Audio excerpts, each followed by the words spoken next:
Good evening, ladies and gentlemen. Welcome to all the pirates out there. Welcome aboard, me pirate ship mateys. It's your boy Rumboyz Robbie. And first things first, happy Friday. I almost didn't think that we were going to make it through this week. But lo and behold, here we are. Scott Fishbowl week 1. Like it's still going, but we're going to recap everything up until this point with our individual teams.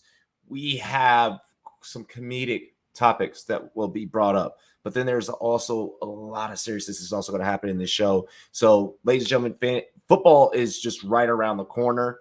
It's a month from now. Get your notepads out, have a cold brew.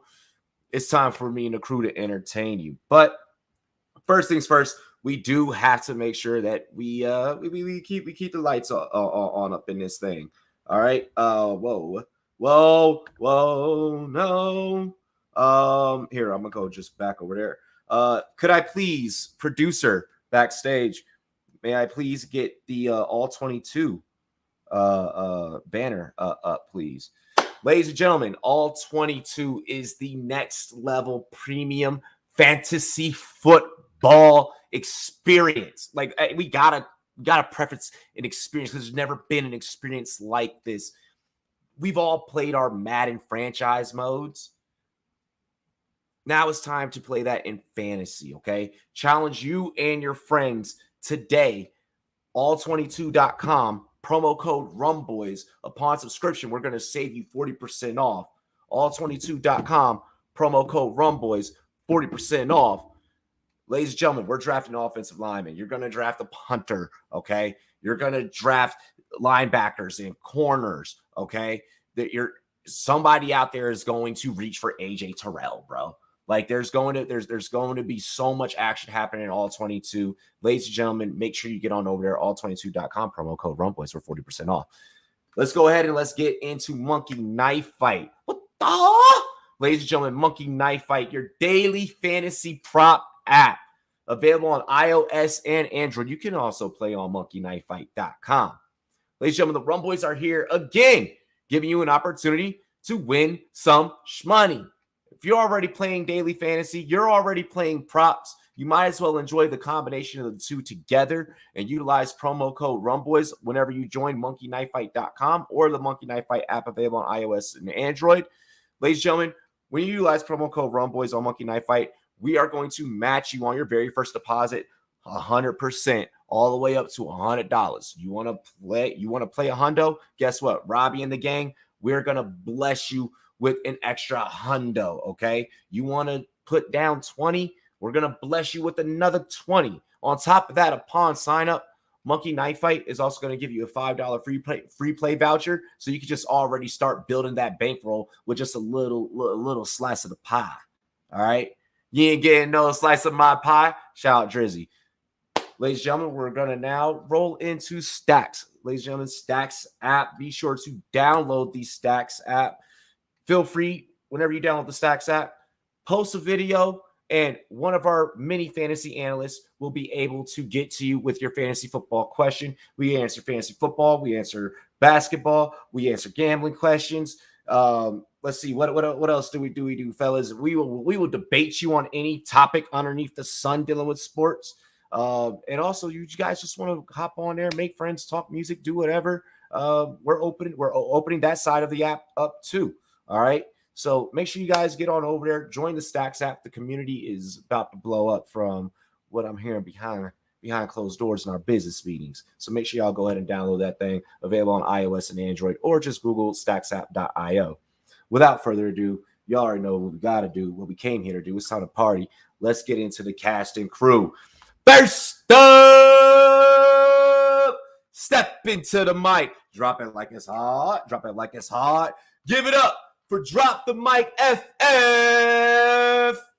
What's up, Robbie? I'm here. Let's go. It's party time. Let's get it. Ladies and gentlemen, next up, hailing all the way from up north where it gets real cold. All right. Representing the 6. Give it up. It's your boy, Robbie Raj. What up? What up? How we doing tonight, fellas? Oh, Canada. Oh, Let's go, Raj. Canada. Let's get it. What's good? What's good? Yeah. Ladies and gentlemen, last but certainly not least, you guys can catch it with the Overtime Heroes crew, and you can also catch them here Friday night with the Rumboyz Fantasy Network crew, with Rumboyz After Dark cast specifically. Ladies and gentlemen, give it up, my bro, David Gillespie. What's going on, fellas? How we doing? Finally making my triumphant return, of course. No, it's great. It's great to see y'all folks again. It's been a while. At least it feels like it. So I'm just happy to be back, man. I'm happy to talk some sports, talk all that shit. Let's just get it going. I'm down for everything. Bro, I'm down to clown. Let's go ahead and get down. Robbie, it's TBQ, by the way, bro. Come on. It ain't your TH no more. It's TBQ. It's TVQ football now is our show. We've separated from Overtime Rugs, but it's okay. That's right. It's brand new, so I was just like, I'll let it go. It's all good though, man. Thank you. Gotta keep them in check. Come on, correct me. I know. Yes.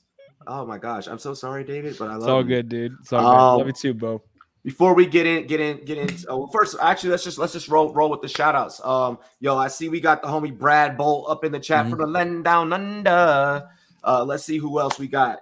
Mr. Scampers is up in this thing. What's good? What's good? Yo, we got Matt. Hey, what's good, Matt? We got the homie Albert. What's good? What's good? Good evening, bro. Geek Millie. Yo, Jeff. How you doing? Let's go ahead. Let's get into the show. We have the first bless the set. All right. So you already know. Cheers to me. Cheers to you. All the rough boys and girls what to do. Dilly dilly. Dilly dilly.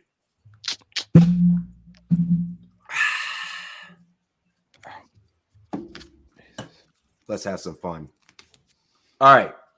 So I am just going to start off the show first off by addressing the elephant in the room.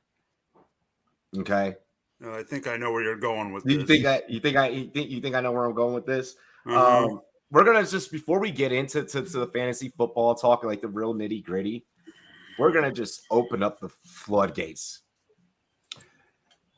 We had a Stifler moment take place, and now obviously this is not true. We did find out later that this is not true, but just the rumor mill, and I don't even know how the hell this even got started and how this became as big as it was, but fake news circulated. I can't believe I just said that. Fake news circulated, that real fake news, that quarterback for the New York Jets, Zach Wilson,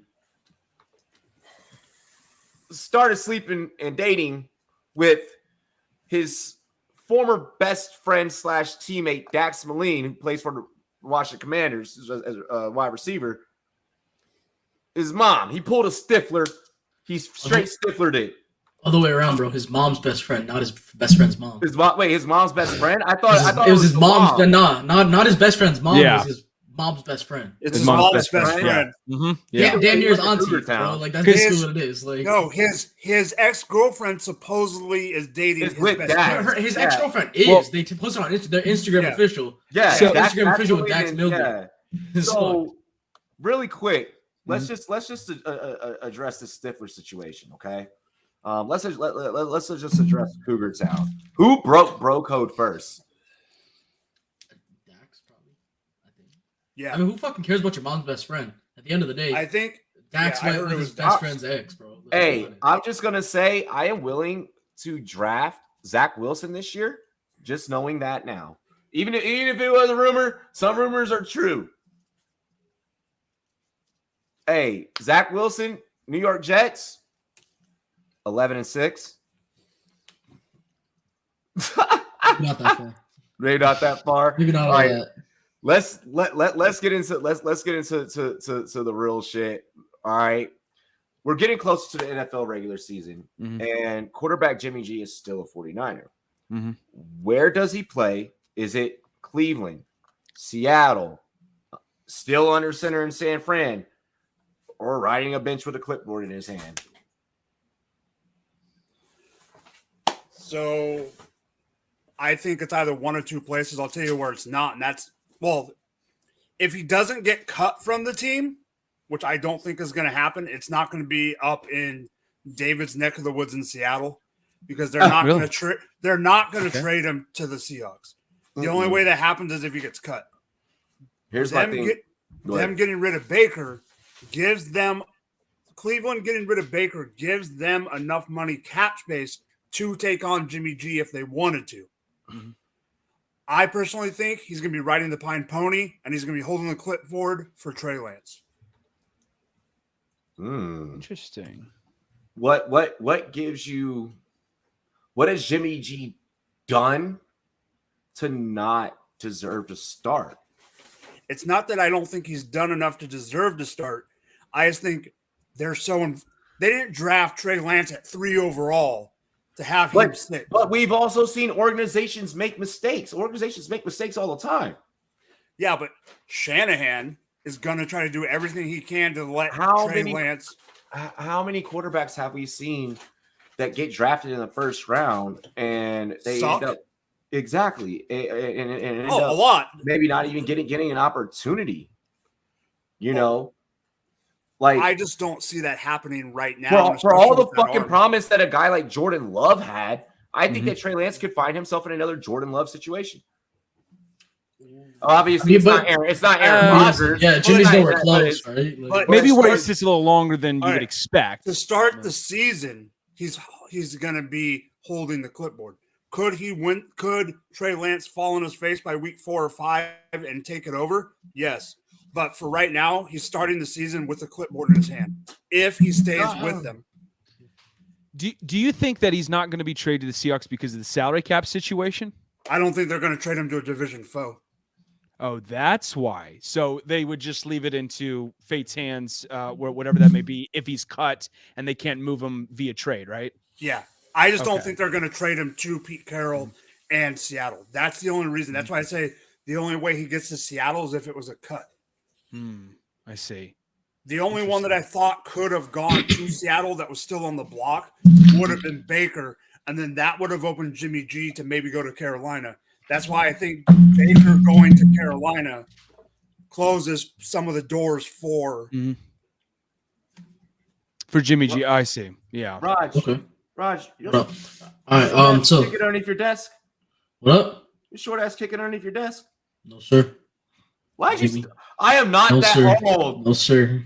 I am not that old. I'm gonna make you feel that. I'm gonna make you feel that, sir. I work for a living. Make you feel that old. Make you feel that old now. Oh my god! All right, look. So what am I, the fucking fantasy football dinosaur? Oh god! Go ahead. Shit, I just ruined this mood for the rest of the show. But no, okay. No, okay. So I've seen this situation, like the scenario a few times, which I think kind of makes a bit of sense to me. And that entails Jimmy just sitting on the bench this year, whether it means he plays because Trey Lance just the bed and he's not as good as nearly anyone thought he was going to be, and Jimmy plays a little bit. Whether that happens or not, that's besides the point. But I think he stays with the Niners this year, holds a clipboard, is just kind of a mentor, whether he wants to be or not. But a destination I could see for him next offseason would be the Detroit Lions. So the reason for this is I don't think anyone – so no one wants to trade for Jimmy right now because his salary cap and his dead cap nearly $30 million each, right? So the big thing with Jared Goff is he's set to earn $27 million this year with a dead cap of $41 Somebody million. clip that. Somebody clip that. I got you later. But so $41 million dead cap this year. Next offseason, that goes down to $10 million, which puts him in the perfect position to trade for someone like Jimmy. And then, I mean, it's not the most intense or most exciting QB battle, but it is a battle nonetheless. And it's two decent quarterbacks. So I could see something like that going down. I'm gonna be straight up. I already have a lot of faith in Detroit heading into this season because of a lot of the moves that have happened and the way that certain teams are starting to form up there in the NFC North. So you saying Jimmy G to Detroit with like Detroit has a 50-50 double-edged sword right now. You have so much talent on the roster, you could end up cutting the wrong guys, or you could end up getting it right the fucking first time around this season and just completely fucking 180, just completely turn this shit around. Like, so I mean, I love that take because oh my goodness. And I feel like it's a next season thing. I feel like it's not going to happen this season. If Lions try to make a move, it's not going to be this. Okay, so then this season you do decent. You go. Yeah. You play mediocre. You at least win fucking 5 games this season. Okay. I would say so. Yeah. Like, I have no doubt in my mind that Detroit is significantly better, and I consider them winning 5 or 6 significantly better than last year. I have no doubt in my mind. We're going to be betting on Detroit more so this season and making more money on Detroit this season than has ever fucking happened before in probably the history of football. And we're going to be making positive ROI on shit that the rest of the betting community aren't going to be looking at. The same shit that we did with the Bengals last year is what we're going to do. So you saying Jimmy G as a futures to Detroit, bro, that's pivotal. That's fucking knowledgeable. Yeah. David, I want to hear your take. So I don't know necessarily if he ends up going to the Lions. I mean, I guess I kind of get it to some degree that Jared Goff isn't the clear-cut answer for the Lions, but like it's kind of a lateral step, maybe potentially at best, if you were to inquire about getting him. I personally see one of two things. I think either he goes to Seattle, but if that were to happen, like what Mike was saying earlier, I don't know if it would happen with a trade. It depends on like if they can work out the money issues, and obviously the divisional foe thing, can come into play too. But then again, like they're trading to the Seahawks, so it's not like they're trading to like the fucking Rams or the the Cardinals, like an actual contending team for one thing. So it depends on how much money they would have to take into account or to swallow up, because Jimmy G's demanding $27 million this upcoming season. Seahawks only have $16 million in cap space roughly. So I would say I wouldn't be shocked. People are going to call me fucking like an absolute loony for saying this, but I could see not only him staying in San Francisco for one thing, but I honestly wonder. I know they see Trey Lance potentially being a starting quarterback, but is he already a starting quarterback right from the get-go without any QB battle? Without any QB battle during training camp and preseason? And that was gonna I love that you posed that question, because that's you reading my mind. And honestly, if he's still a 49er, and at this given moment, Rodgers take for futures aside, at this given moment, I wholeheartedly believe that Jimmy G will still be a 49er. I wholeheartedly believe that it behooves the 49ers to keep Jimmy G right now. You don't know. With that is his arm healthy enough to be a starter week 1? That's the issue. So what I've read is that he's been throwing for the last couple weeks, so he's starting to get into a healthier rhythm. It's just a matter of when his full form will be reached again. Yeah. I mean, he just had surgery. He just had surgery like 2 months ago. I don't expect him to be. Well, no, but yeah, he said he's been thrown again though over the last 2 to 3 weeks. Yeah. I mean that's different though, right? No, of course. Well, reports are that it's actually progressing for him.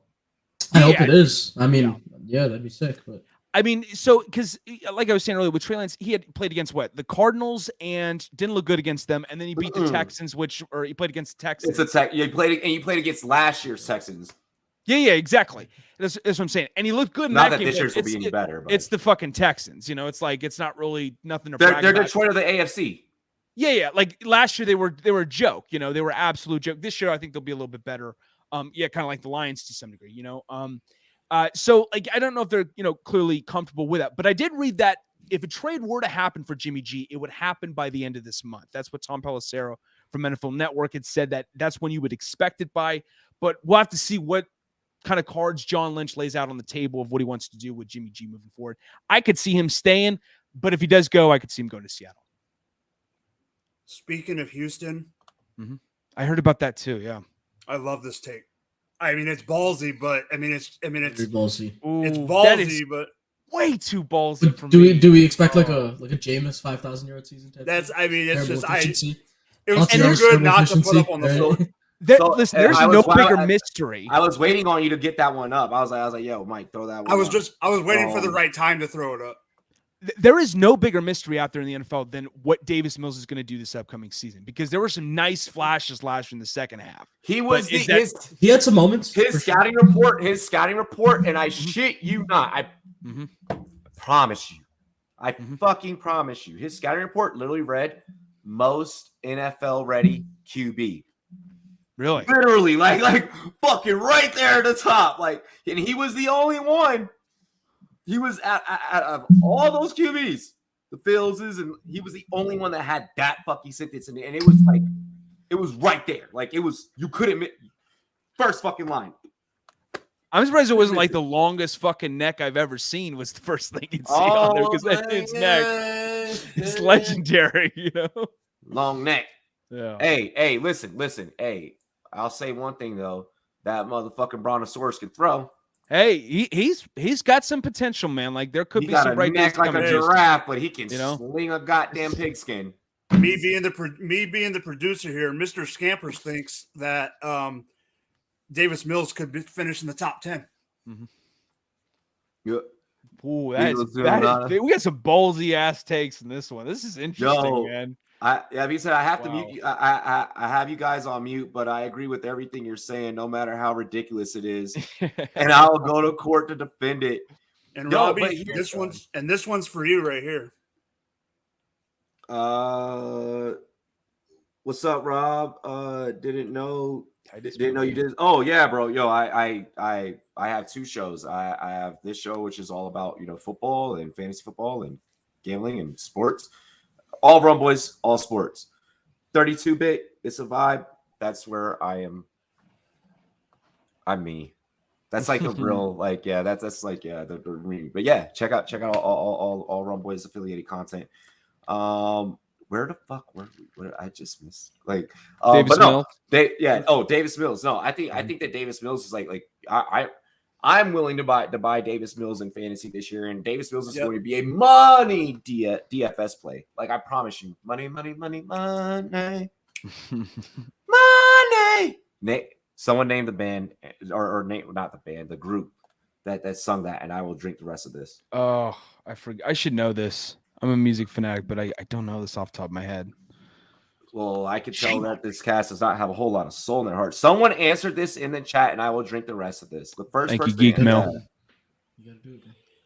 Geek says David knows Mills in the second half of the season was magic. Yep. He and Cooks can cook.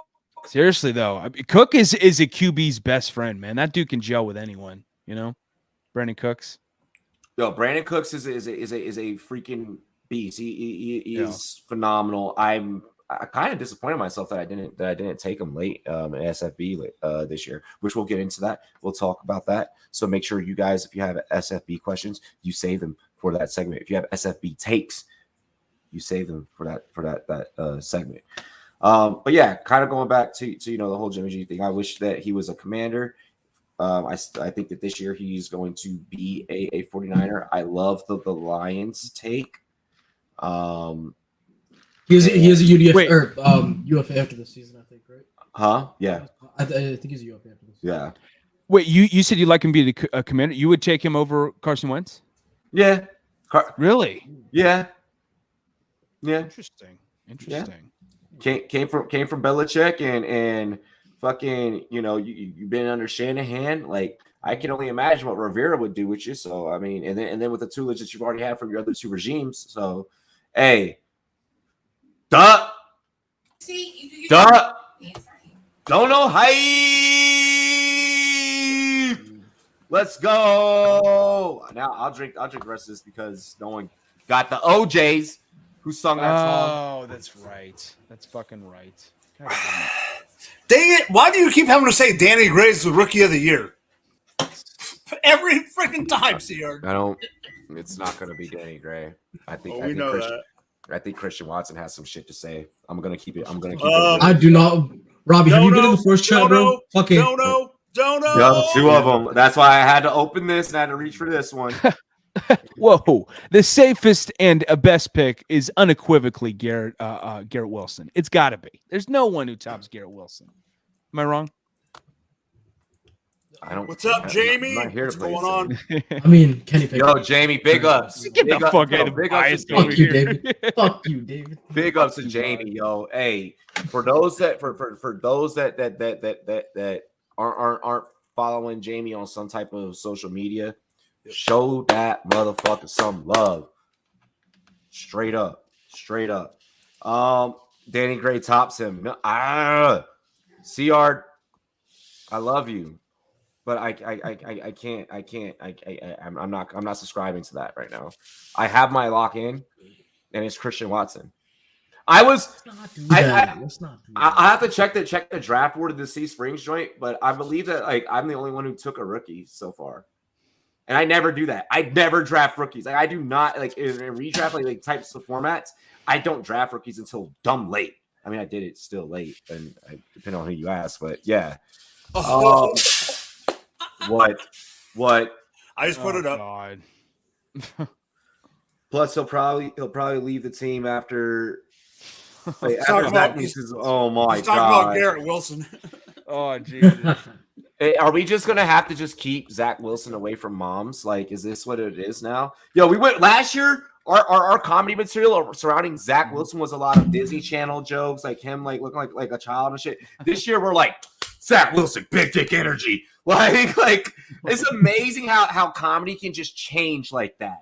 Like someone or something can happen, and like material that you may have written about a person before can just like completely just change. Like, yeah, I love it. I love it. And speaking about comedy writers, I want to take this opportunity to shout out, to kind of shout out someone. And I want to give some flowers for a very, very, very illustrious career.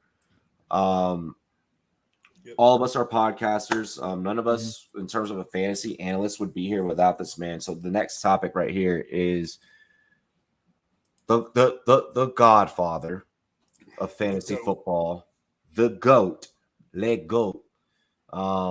Shout out to Matthew Berry for even fucking acknowledging me and knowing who the hell I am. He's leaving ESPN. Matthew Berry's leaving ESPN. What does this mean for the biggest media company in our specific field, in our industry?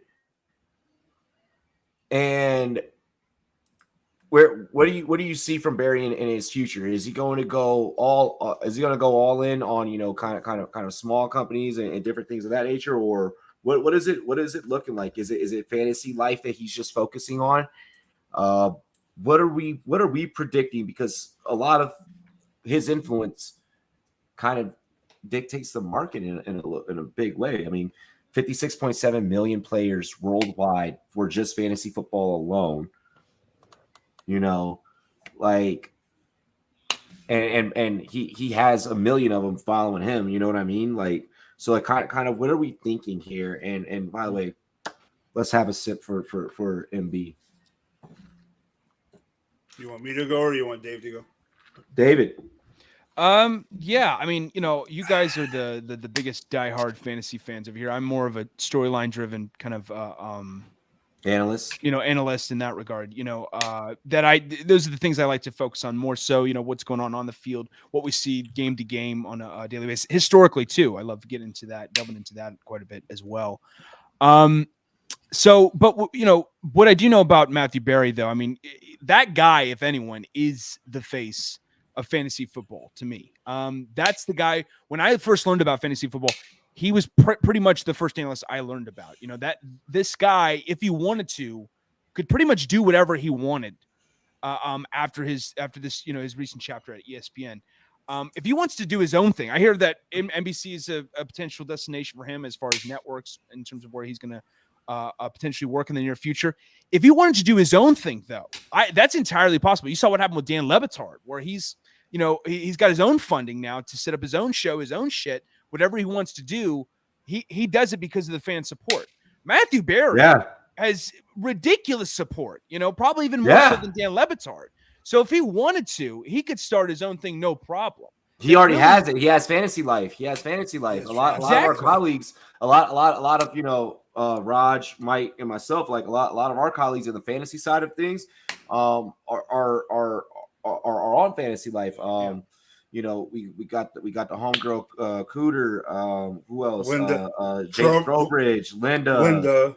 Mm-hmm. Like that's just three off rip. Like, I know. I said Jake Trowbridge. Oh, did you? Linda, yeah. I do know that the site itself has merged with someone else, but the app and the newsletter are still with his control currently. Yeah, no. So, like you said, and everyone I talk to, because I'm, even though I'm not as fantasy oriented as you guys are, I'm still immersed in the fantasy environment of in social media. So I interact with a lot of fantasy users, and universally, they all look up to Matthew Berry more than anyone else, more than anyone else you could possibly think of. That are, even though we have a ton of great analysts out there, he tops them all. So. Really, the world's in his hands, in terms of what he wants to do. All the silver platters in hand is being delivered to him. He can choose whatever he wants. It doesn't fucking matter. He's going to be successful in that regard when it comes to fantasy. So I wish him all the best. It was a great run at ESPN, and I'm sure the next chapter will be just as great. Raj. Hey, man, let's be honest. That's the GOAT at the end of the day. I mean, like the pioneer, the whatever you want to call it. He's the Michael Jackson, the Elvis of fantasy football. That's just who he is. Fuck Elvis. Elvis stole music from black people. Why'd you do that? Fuck Elvis. That is true. Fuck Elvis. But at the end of the day, everyone knows Elvis. He's the Tupac. Hey, Matthew Bear, you the Pac. You the Pac of fantasy football. Sure. You the Pac of fantasy. Raj is trying to congratulate Matthew Perry. No, I'm just trying to fucking respect. Fuck you, congratulations. I know, but I'm just like, I agree. I was say that. I was like, don't compare fuck Elvis. Elvis. Fuck that man. CR's right. CR's right. He's the John Madden. He's the John Madden. Yeah. At the end, like I said, that's the GOAT. Like, I mean, respect to him. I was fucking 7-year-old kid trying to play fantasy football for the first time. Listen to this motherfucker. And at the end, like, he helped me win leagues when I was like a kid, like this fucking big. And Raj, you still are a kid. Hey, okay, I guess I'm a kid. Nah, and then the other guy he compared him to is an alleged pedophile. Oh my god! Oh my god! I'm kidding. I'm sorry. We're live. We can't. That's just all right. I'm sorry. I said alleged. Okay. Exactly. He's I'm dead. just kidding. I know what you meant to say. I'll get through it. Oh my gosh. Respect. Fucking. I can't even. Fuck you guys, man. I can't finish. I'm sorry. No, finish. Go, Raj. Finish. Okay. All right. We're good. Okay. So I mean, much respect. Good luck on whatever your future endeavors are.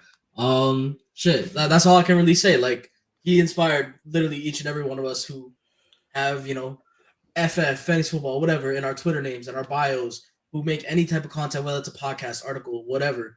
That he's the one who inspired it at the end of the day. So like, we know how the original very first Rumboyz, and we know the backstory between how like that all happened. So like like you're right. He did inspire. This channel. There was a moment where I clung onto that, and I was like, and then he followed me, and I was like, I forgive you. Also, he was in Avengers, which is pretty fucking cool. Yeah, he was. I know. I met him during that. That was all happening during fucking 2019, bro. Fucking premiere. Gosh, fucking hurt my soul. I'll go. Yo, Mike. So you go. I'll tell the story after you. Yeah. So pretty much everything about Matthew Berry has been said by David and by Raj. The other part of your question that I will answer for the crew, in my opinion, is what is up with ESPN. They're gonna have Field Yates be the face, but he deserves it. He deserves it. He completely deserves it. But here's my thing: the app for fantasy football, because we play fantasy football. I know Matthew Berry's been trying to get them to upgrade that app, and it is pedestrian at best. But that's a developer's fault. But that's a developer's fault. I know. Analysts have nothing to do with that. No, I know. What I'm saying is, even with his influence, he wasn't able to fix that. What I'm saying is, I think there's more to it in the sense that ESPN is going to get to a point where they're not going to grow any more fantasy football because Matthew Berry is no longer there.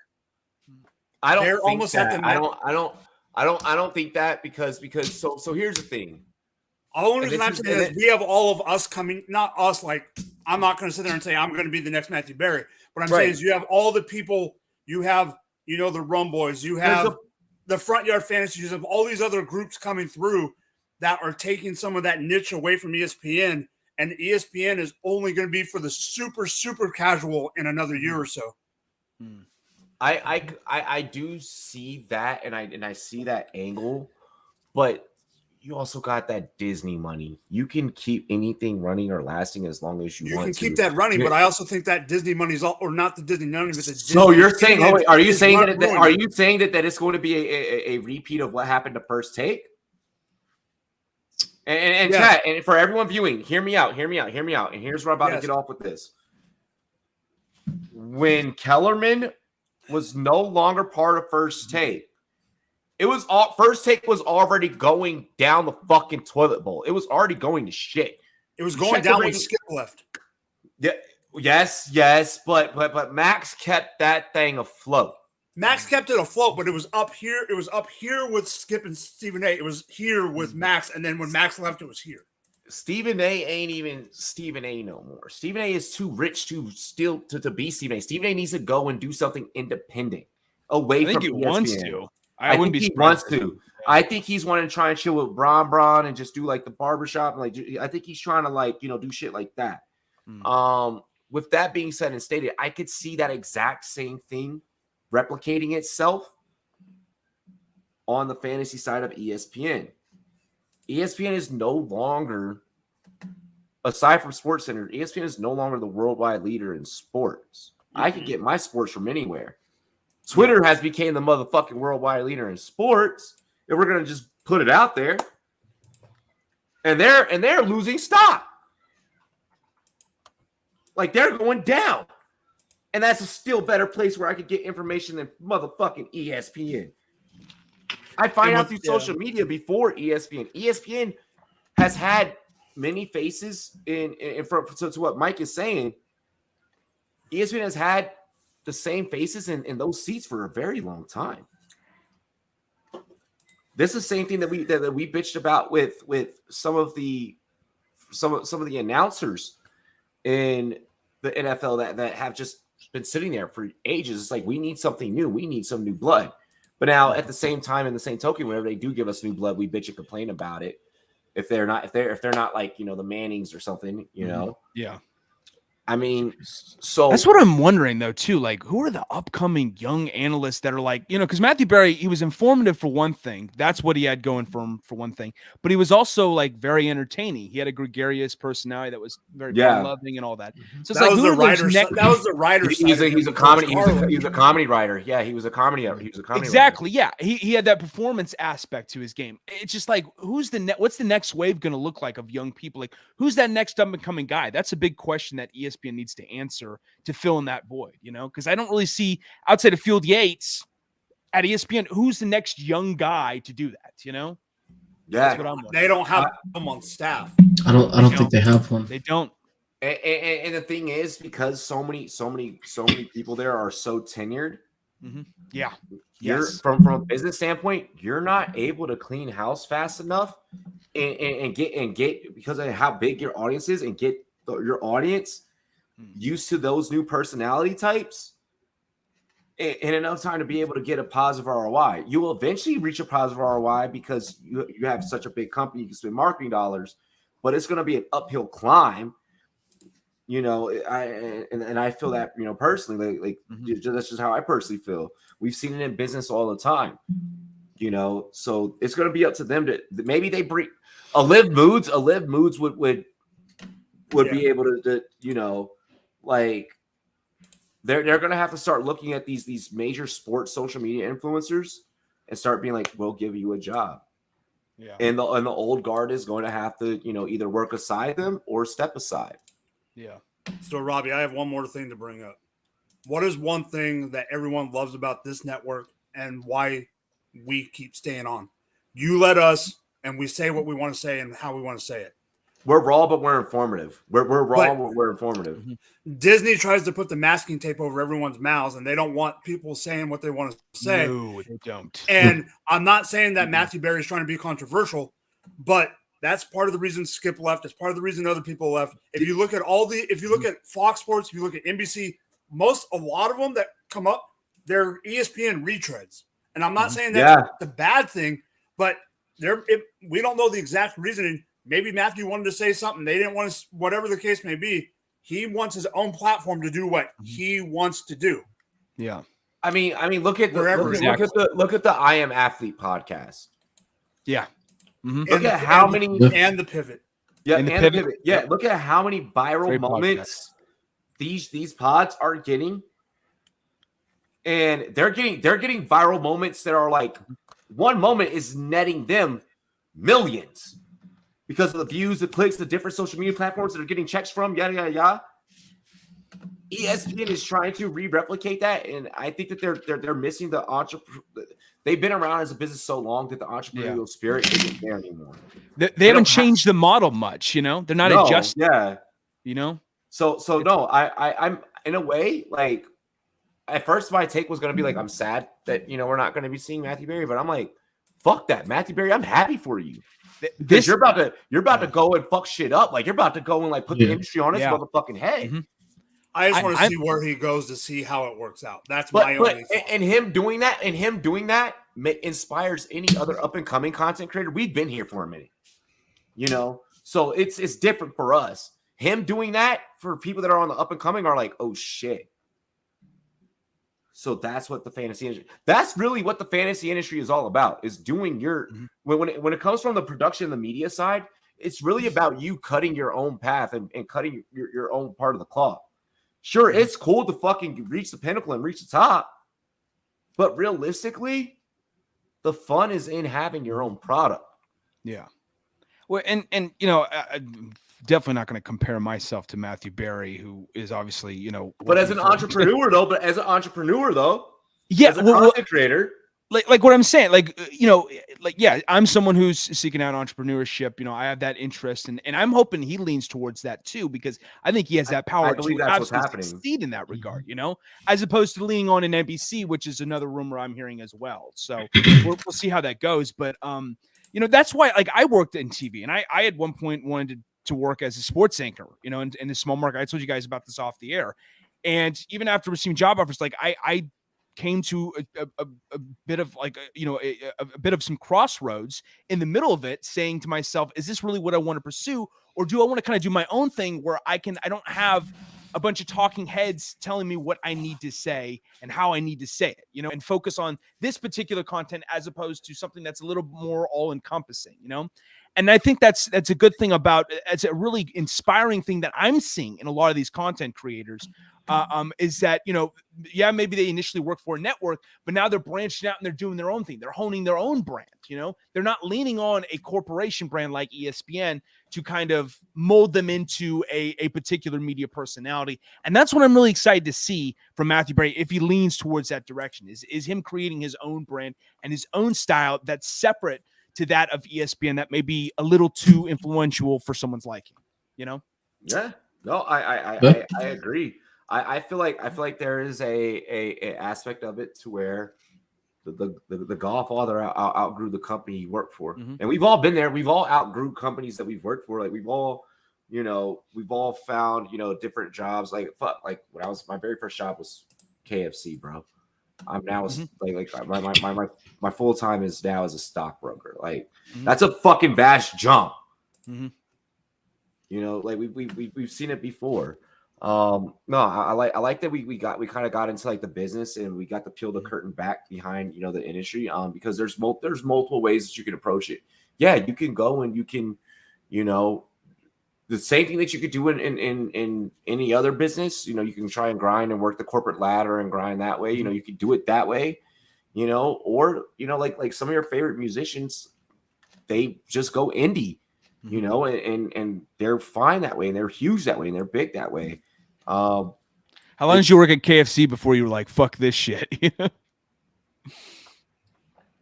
Well, statute of limitations allowed me to say this. I worked there for like 6 months, and I was like, yo, I could sell weed. I love it.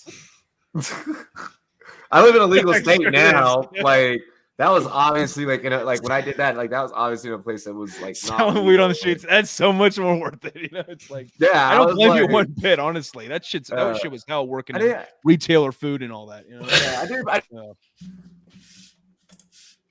did for like 8 months. Like I did for like 8 months, and I was like, like I met a coworker, and that coworker was like, "Yo, came with a better bro?" And I business was like, deal. "Yeah, bro." Yeah, and he was like, "Did you know that you could sell it?" And I was like, "What?" I was like, "Bro, I'm about to fucking buy my ass a couple." That's actually how I paid for like my first I did my first semester of college before I had shipped off to boot camp. And that's how I paid for my first semester of college. I fucking sold weed, bro. I swear to God. I swear to God. Another form of entrepreneurship, you know? Yep. That's Hey, shout out to Nova Community College for giving me my jump start. They help in a multitude of ways, you know, in the classroom and on the streets, you know. Fuck yeah. I love it, dude. I love it. Yo, you guys see I'm trying to think of what topic I want to get into next. Here's what I want to do. How much airtime do I have right now? Fuck, I need something that we can do quick. All right. I know how I'm gonna do this. Y'all see the Bengals' new uniforms? Fire, bro. Tiger baby. Well, Woo, that looks those Who could share, and the new helmet. Who could pull up a picture? Who could share a screen? I got you. Let's show the viewers. So viewers, if you guys, ladies and gentlemen, if y'all ain't see these joints, this might be the sauciest all whites. They're nice. They're that I've always said I'm gonna get a Bengals jersey. This might be the one, like a Jamar Chase. This would be the one. Oh God, this is gonna be. Oh my God, I cannot wait to see it in action. Got it. You know? I got you. All right, so this is what we're looking at. As you see, completely just all white. You know, that's what it's going to look like with Joe Burrow and Jamar Chase standing next to each other, winning us a lot of money this season because, well, that's what we do on this network. I think this is the coldest motherfucking uniform. Like, even if you're not a fan of this team, if you're just a fan of owning cool shit, this might be the hottest item of the football season, like the whole like NFL season. It's up there for me. I still love the Chargers like color rush jerseys. That dark blue is so nice, but it's up there, man. It certainly rivals it. It certainly gives it a run for its money. I can only respect the Chargers in powder.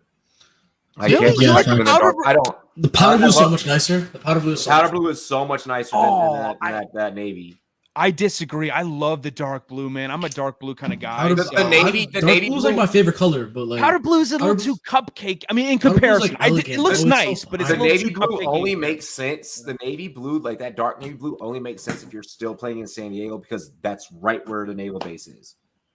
I won't lie. Okay, I will say this. Powder blue looks better on football uniforms. Navy blue looks better on like baseball and basketball uniforms. Look at the Brewers. Let's leave it at that.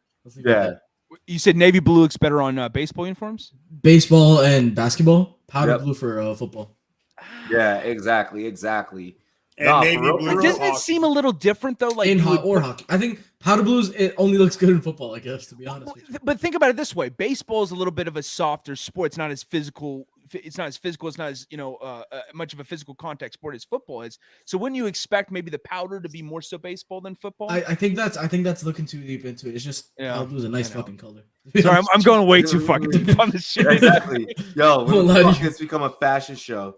I would buy this fucking jersey if I wasn't a Steelers fan. To be honest with you. Yeah. What about the Texans? What about the Texans alternate helmet?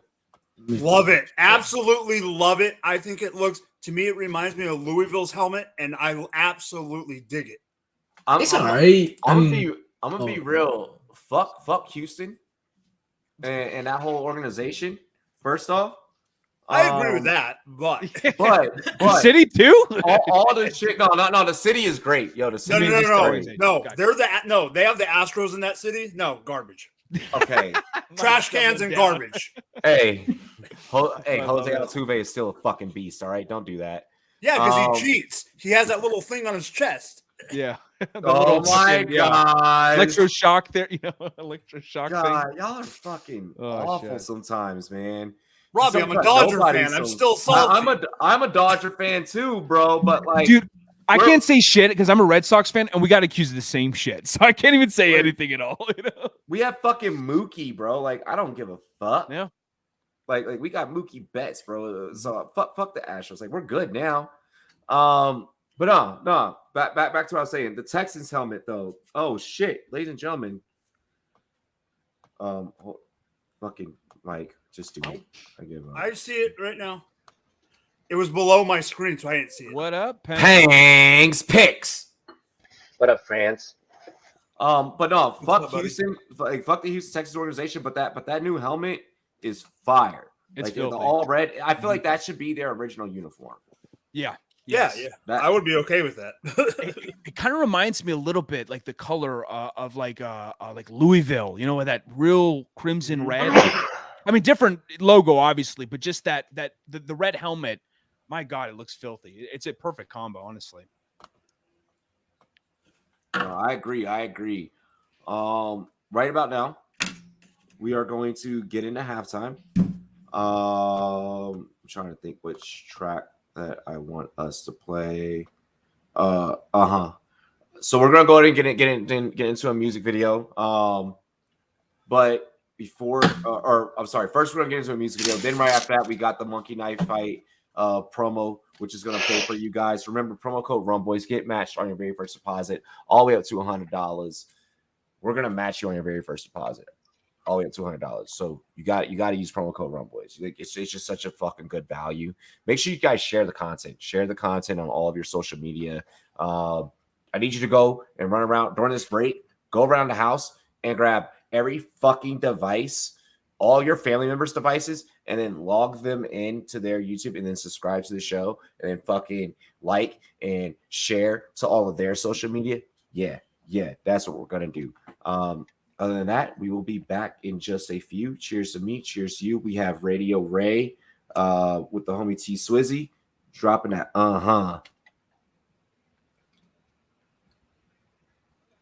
in a minute. Come on. In a minute.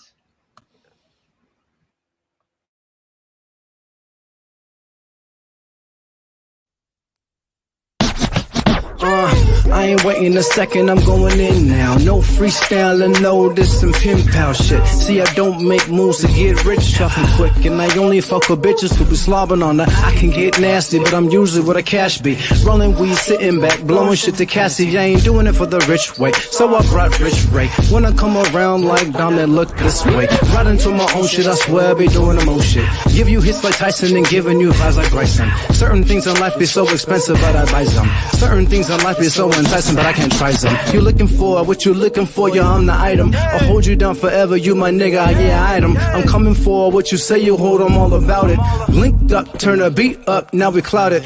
Feet up on heat up, red Jordan ones. Niggas needing shills, I'm clapping shit, man, I'm the chosen one. Neck wrist on freezer like magnet. On my Taka and Chris Brown, I can handle it. Let me handle it, smoking like the candle lit. Any beat I study, break it down and then dismantle it. Competition challenge it, I'm dealing with some damages. Juggle lots of life, but now I'm learning how to manage it. I've been to the bottom of bottoms, I never been to the top. I pop some bottles with models, I see my friends getting shot. I sip and drown in my sorrows, I smoke a weed by the lot. I stand and post on the corner, you'll never look. I ball like a piston, you'll never play my position. You catching what I'm pitching, I'm switching, no contradiction. I'm fishing for opposition, no vision and optimism. I wish I was kinda different, but I know my mind is different. I see them bitches smiling, long as she happy. I'm on the beat violin with my nigga T Savvy. We go back in the day and bring the heat. Cali, you ain't got nothing to say. The nigga be silent. Hey buddy, don't say shit. Everybody cap, changing faces like a facelift. They think they all that. Trust me, bitch, you just basic. In 20 years, you'll be looking back, wishing to erase it.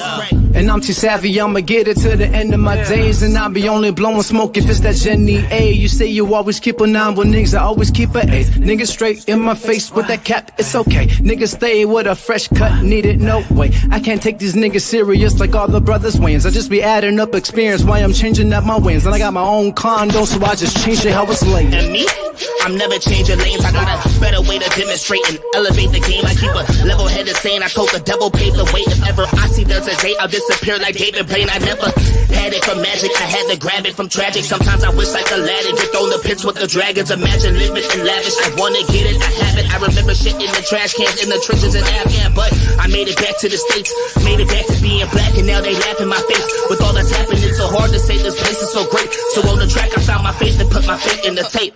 Yeah.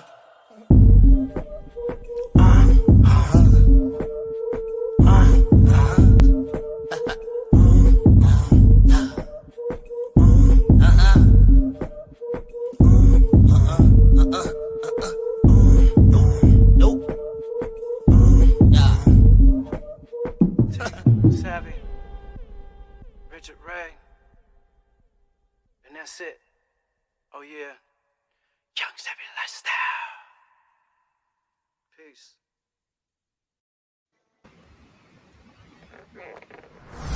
Let me tell you a little story. Once upon a time, there was a monkey knife fight. And one day, they met one team partners in the NFLPA. It's a match made in the pits of a monkey knife fight. And everyone lived happily ever after. Are you listening? This is big. What is a monkey knife fight? You know, it's thing monkeys, knives, you get it. Fantasy sports is monkey knife fight. And monkey knife fight is fantasy sports. Monkey Knife Fight is daily fantasy. Monkey Knife Fight in the house. I am Monkey Knife Fight. You are Monkey Knife Fight. We are all Monkey Knife Fight. Monkey Knife Fight. You have the NFLPA behind the company. It's exciting for me to be a part of fantasy sports. When I think of fantasy sports, I think of beating all my buddies year in and year out and being able to brag about it. We're not just partners in it. We're owners. And it feels awesome to be an owner. I challenge you to a monkey knife fight. We've been saving you a seat at the table, Monkey Knife Fight. Welcome to the one team and NFLPA family. Monkey knife fight. Welcome to the family, Monkey Knife Fight. Welcome to the game, Monkey Knife Fight. Monkey Knife Fight! I challenge you to a monkey knife fight. Monkey Knife Fight! Monkey knife fight, monkey knife fight, monkey knife fight, monkey knife.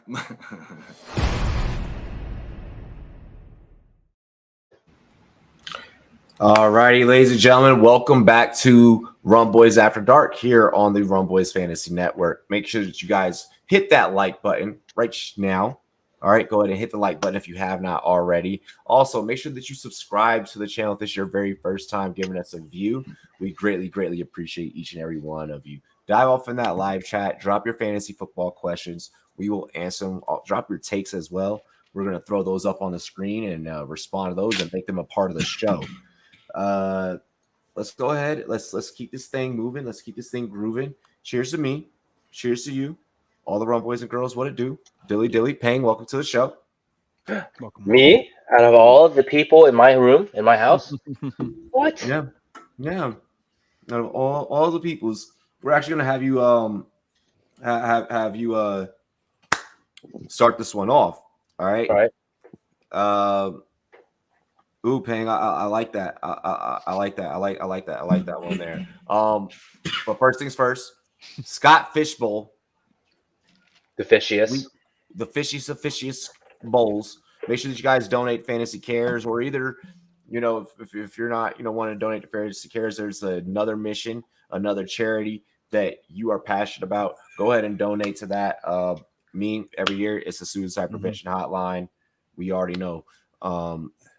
Let's go ahead though. I want to recap how you feel that things are shaping out for you. How are you feeling about your team? What division are you in? What spot? Let's get the week one recap up until this point. I'm gonna take this chance to bitch and moan about how long my charity draft is taking. No, it's so much harder when you're competing for charity. I just want to say that, when you're competing for a cause, it's like, fuck, I got to compete because I'm passionate about this thing. So I agree with you. No, I joke. I actually don't have an issue with my draft taking a little bit long. I'm more annoyed that I get pinged on the clock every now and then, and I'm like, it's been 30 minutes, man. Just chill. And then everybody else doesn't get the on the clock notice. Everybody in my league doesn't get it, but me for some reason. I'm just like, all right, whatever. But they know that you're in a million best ball drafts. Apparently, but they are taking forever. I think the longest I took was an hour and a half.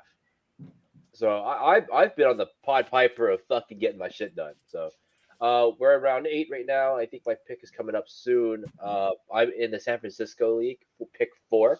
It was last spot left. Originally, I was trying to get onto the live draft. It just never occurred. But I am in the league with Stefania Bell, which is cool, and she actually talks to us every now and then. It's kind of funny though, because every time she's in there, she's always like, it's always something very minor, and she's like, "Sorry guys," I'm like, "I have to go somewhere. I have to fly somewhere," and we're just like, "Oh, I'm jealous." It's Stefania Bell. She has to go everywhere. She's fast too, right? So it's like, It's like, hey, as I told her, like, what she needs to do for us is make her pick live on the ESPN. Just like make it midway on her show, one of the shows, and I would be happy. It'd be all would be forgiven. It's like, and she has to say something like, "I'm gonna crush these guys." Like, I would love it. But that's my team. First pick was Lamar Jackson. First overall, I honestly I kind of sped picked this. I could have probably gone a different direction, but I do love Lamar. I think he gets a lot of crap for no reason. Then you can see the next one is Derek Carr. I think Derek Carr takes a big step up. And then, of course, I got to take Saquon. Love it. I take Saquon in all formats right now. I think he's going to come back. I wrote a piece about the Giants recently, mostly about Daniel Jones. I don't like the Giants. It's actually one of my least favorite franchises. I'll say it straight up. And I hate Eli Manning. Okay, I hate everything Giants related. But I will say I feel bad for them, man. Like, that roster has been ugly. People want to blame Daniel Jones. They want to blame. No. Tell me when's the last time you were comfortable with any receiving option on this team in the last 4 years? Yeah. Seriously. No, I'm not with the Giants. I fucking, like, from a fantasy football standpoint, I mean, obviously my real team being in the NFC East, I'm not fucking with it, but from a fantasy standpoint, you don't draft New York Giants. Yeah, they haven't been relevant in 4 years. I wouldn't even draft them in all 22. Like, there's nothing about them I wanted in 4 years, right? Maybe some defensive pieces are pretty cool, right? They have like that, like one or two good safeties, and they had that corner that just left. It went. Juice Bradbury, yeah. Yeah, and just left to his competition, right? So like, it was that roster, that team has been like dumpster fiery as hell, and I don't mean to be a dick to the Giants because Steffi is like really really cool. I don't want to crap on her franchise, but like that roster has just been ugly. So I think they turned around a little bit this year, and now they have a first round pick, Evan Neal. They got that third rounder. I cannot pronounce his name to save my life. Yeah, we're not doing that. Yeah, and they also added another person, so like that team looks better. And then Aaron Jones is Aaron Jones, right? I'm buying into the hype that he's gonna get catches and all that fun stuff. I do think he loses a lot of work to AJ Dillon this year, but it's full PPR, so I don't care. And then of course my last 3 picks, actually these are actually big best ball picks. These guys in best ball go round like pick 22, 20, and then like 24, and then Allen Robinson goes like pick 50. These are all like the week 17 correlation talks that everybody has in best ball. So these are all best ball picks towards the end. It's like, I'm going to get all the big name receivers and shove them on a team, like tall dudes, upside. That's all it is. So nothing special about this team. It's actually very basic. I remember someone asked me, it was like, how do you feel? I was like, what do you think? And they're like, oh, that's simple, but it's good. I'm like, yeah, that's exactly. It's just a simple ass team. There's nothing special about it. Some guys get really cute out here, and I really like about it. So mine's not what it looks like. I just love the skyscraper mentality with Higgins, Williams, and Robinson. Kind of reminds me of like the Bears back in like 2013 when they had Brandon Marshall, Alshon Jeffrey, Martellus Bennett. I love the mentality, honestly. It's just like, I'm gonna get TD guys and like deep shots, right? All three of them are those guys. They're all just deep shot TD dudes, and I was just like, I want it. I just want to just get goofy. Like, we're playing best ball now. Let's do it. That's what's up, dude. Okay. I like it. I mean, you know, hey, I don't have anything on here, especially because mine is fuck. Okay. Yeah, that's right, David. Raj, let's give me yours. Oh shit, let me toss mine up then. So what happened to yours, David? Oh, I'm not on here. Yeah, I didn't get selected. So, I mean, it's fine. Like, I'm not. You guys are the more fantasy-oriented people to compare to me. You know, I do the more storyline on the field stuff. No, so. that doesn't mean anything. I mean, we should have definitely pushed to get you. We should have pushed to get you. Because we could have gotten you in. Like, I'll hold a grudge for the rest of my life, but it's no big deal. It's no big. No, no, it's all good. All right, Raj, take it away. Yeah, so this is the squad. Obviously Los Santos division. You know how it is. Repping GTA. You love to see it. But mine is not nearly as color coordinated as Peng's. I'm not OCD like that, unfortunately. But honestly, a fairly simple roster build. Just kind of taking value where I can get it. I liked it through like the first 7 rounds. Last 4, not so much. Kind of just like sunk my hopes in those last 4 rounds. But what can you do? Like I like Tony Pollard. My receiving core solid. I mean, Jalen Waddle might have overdrafted on him a little bit, but what can you do? He's still going to be a thing at the end of the day. And I was talking about this in the Force chat. My tight end 1 and my wide receiver 2 are part of the Dolphins offense. I don't know how much I can trust Tua to be able to support both those guys, but we'll see. Tony Pollard. Pause. Do you see the shirts? I actually got one, so support the There thing. you go. Scott Fish, San Francisco, baby. That's what's up. Yo, and then other than that, running backs obviously had to represent. Got my boy Najee at the 209, which I thought was pretty good value. And then Lenny, I'm not huge on, but getting him as the RB12 in the 4th round, I was honestly solid with that because I think he has a chance to be top 10 again. So if that pays off, it pays off.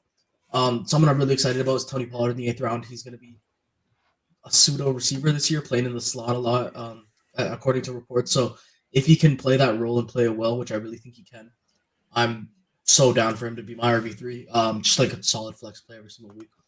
And I was mentioning this before the show, the tight ends. I'm normally a bully tight end guy. I'll grab like 3 tight ends in the ranges of like round 3 to 6 or not 3 to 6, 3 to 8. And I love like just hitting that mid-range value for tight ends. Hey, didn't really work out that way. I grabbed Mike Gesicki. Where's Pat Fryermuth? I got sniped. I got sniped. I wanted him.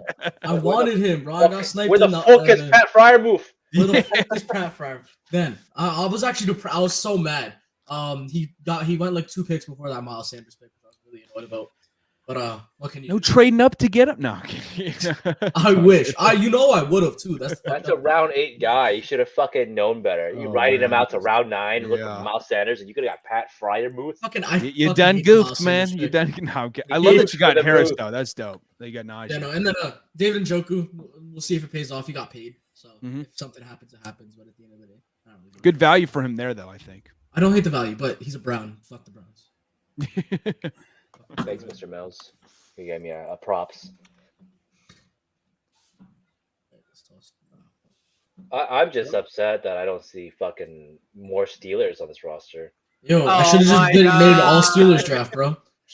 I don't see no Trubisky. I don't see no fucking Pickett. No Pickens. No Move. I am going with Pickett later. I hurt my feelings out here. He's got a Steelers shrine behind him, but one Steeler on the entire roster. At least it's one good Steeler. You gotta add Eric Ebron or something, man. Like, somewhere down the road, just add Eric Ebron at like pick 22. Fuck Eric Ebron. God damn it. Eric Ebron. Fuck Eric Ebron. Oh shit, I love it. Okay, who we got next? So with mine, I pretty much blew up the plan right away because in my draft, out of the first 15 picks, there was 13 quarterbacks. So I needed to get one. So I ended up going Kyler Murray, then Derek Carr. And then the way the board just fell, I went 4 straight running backs. I would never regularly do that, but differentiation in my division as well. I went Swift, Chubb, ETN, not thinking that Breece Hall would come back in the – I was debating between ETN, Hall, and Montgomery when I took ETN. And then when Hall fell back to me, I had to take it. And then I drafted the only fantasy relevant player on the Bears besides Montgomery and Darnell Mooney.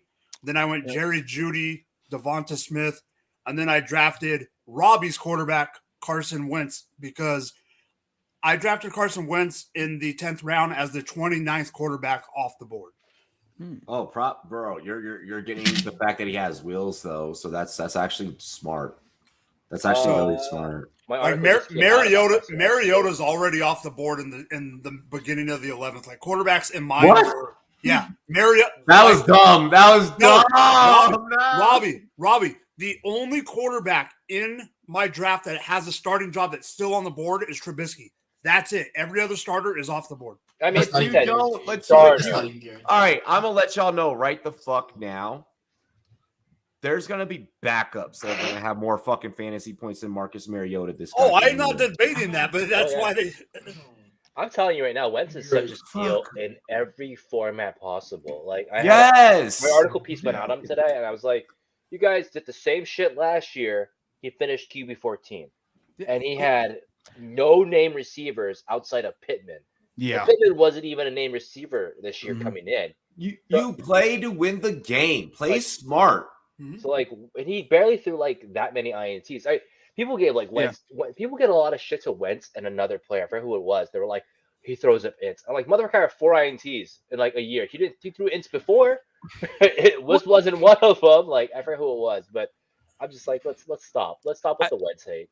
I think that well, like from what I understand, from what I kind of criticize Wentz for is not that he had a bad season, because I actually liked his year last year. It was just in the latter couple games. It wasn't a matter of like interceptions. It was a matter of like not being very accurate with the football that kind of came in unclutch for the Colts, But even with that being said, like for him to drop that far is just kind of like ridiculous. It's unbelievable. People hate Wentz and like Tannehill, but they'll want Jimmy G to get a job. Yeah, like Jimmy G's like last throw was to the wrong team, wrong fucking team. like on like a third down where he had one more play, he decided to we can beg for Jimmy G to get a job, but we like all of a sudden when Wentz or like Tannehill, it's like no, like everyone's like no, fuck that. Mariota needs a job. That's like no, let's stop. The fact that Mariota got drafted over Wentz shows you how much fucking football people were paying attention to. I think there may be a personality aspect to this potentially, because like Wentz and Tannehill don't have like the most glorified personalities compared to Garoppolo's never done anything. Actually, it's Wentz that Tannehill's never done anything. Wentz actually had a little bit of issues, but I remember hearing murmurs about Tannehill, like getting into it a little bit during training camp with the Dolphins, like about he could be a little like sensitive about things not going his way. I don't know if that's necessarily true, but I just remember hearing that little thing. David, you're sensitive at times, and we don't judge you. I'm kidding. He's not sensitive at all. No, but he's not really that crazy. But it's just the funniest thing though. Like we'll see Mariota, we'll see fucking and Jimmy G get and Baker, and it'd be like I said, like I'm whatever with Baker, but Wentz has done more in his career than what Baker has, right? But we'll get all these fucking hate and with way less. Like Wentz never had anything. So I think this pick, that 10th pick at Wentz, that's ridiculously good. That's money. Oh, I love that. I love that. I saw a couple of guys in the Forest chat earlier. They're like, "Yo, I just got Wentz." And everyone was kind of and every response that I've seen from someone who has drafted Wentz has been positive. I haven't seen any negative, and I've even seen people be like, "Damn, like I can't believe I left him on the board." I like that. Good shit, bro. Good shit. Thank you. Raj, you want to go ahead and pull mine up? I'm also going to look at mine from my phone because, well, Robbie doesn't have the greatest eyes at 30 fucking one. And I've also been drinking. Bro, hey, really quick. I love fucking working from home. So I'll be like, yeah, we can help you with awesome. 401k. Like, I'll be like, yeah, we can help you with your 401k. All right. So obviously my first pick, we already know this looks like a Rumboyz Robbie board, just with the little twist of it being Scott Fishbowl, right? Which is the only reason why we see a quarterback going where they do. I went JT first pick. I should have went Derrick Henry because I'm part of the Derrick Henry. I am the leader of the Derrick Henry fan club. But and I had almost gotten Derrick Henry and JT, which would have meant I would have had shit for fucking quarterbacks. But I would have been in fucking hog heaven. But it's all good. We go JT. After JT, we went Kirk Cousins. Following Kirk Cousins, we went Tyreek Hill just for the thrill.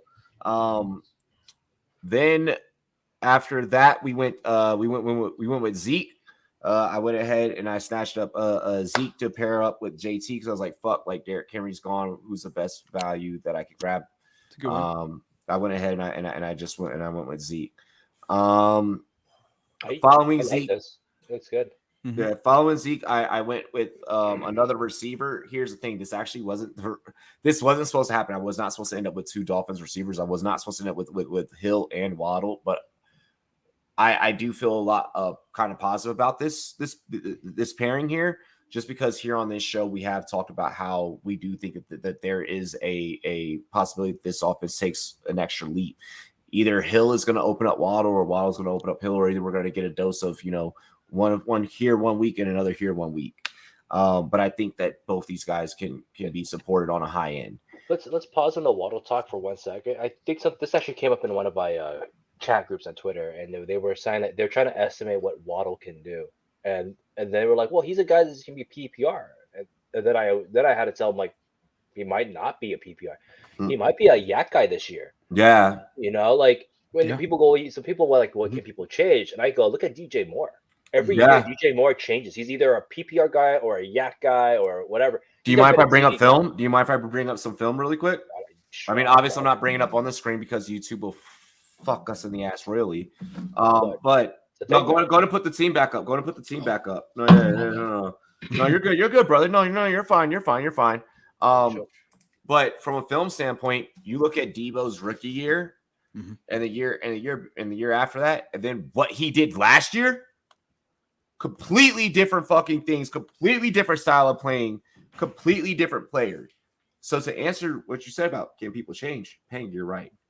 And that's what Waddle might not be at 8 catches for 10 yards guy. He might be a 6 catches at 14 yards, 12 yards per carry, or 13 yards per carry. It's gonna be It's gonna be pretty interesting to see what this new coaching staff with the new O-line is gonna do.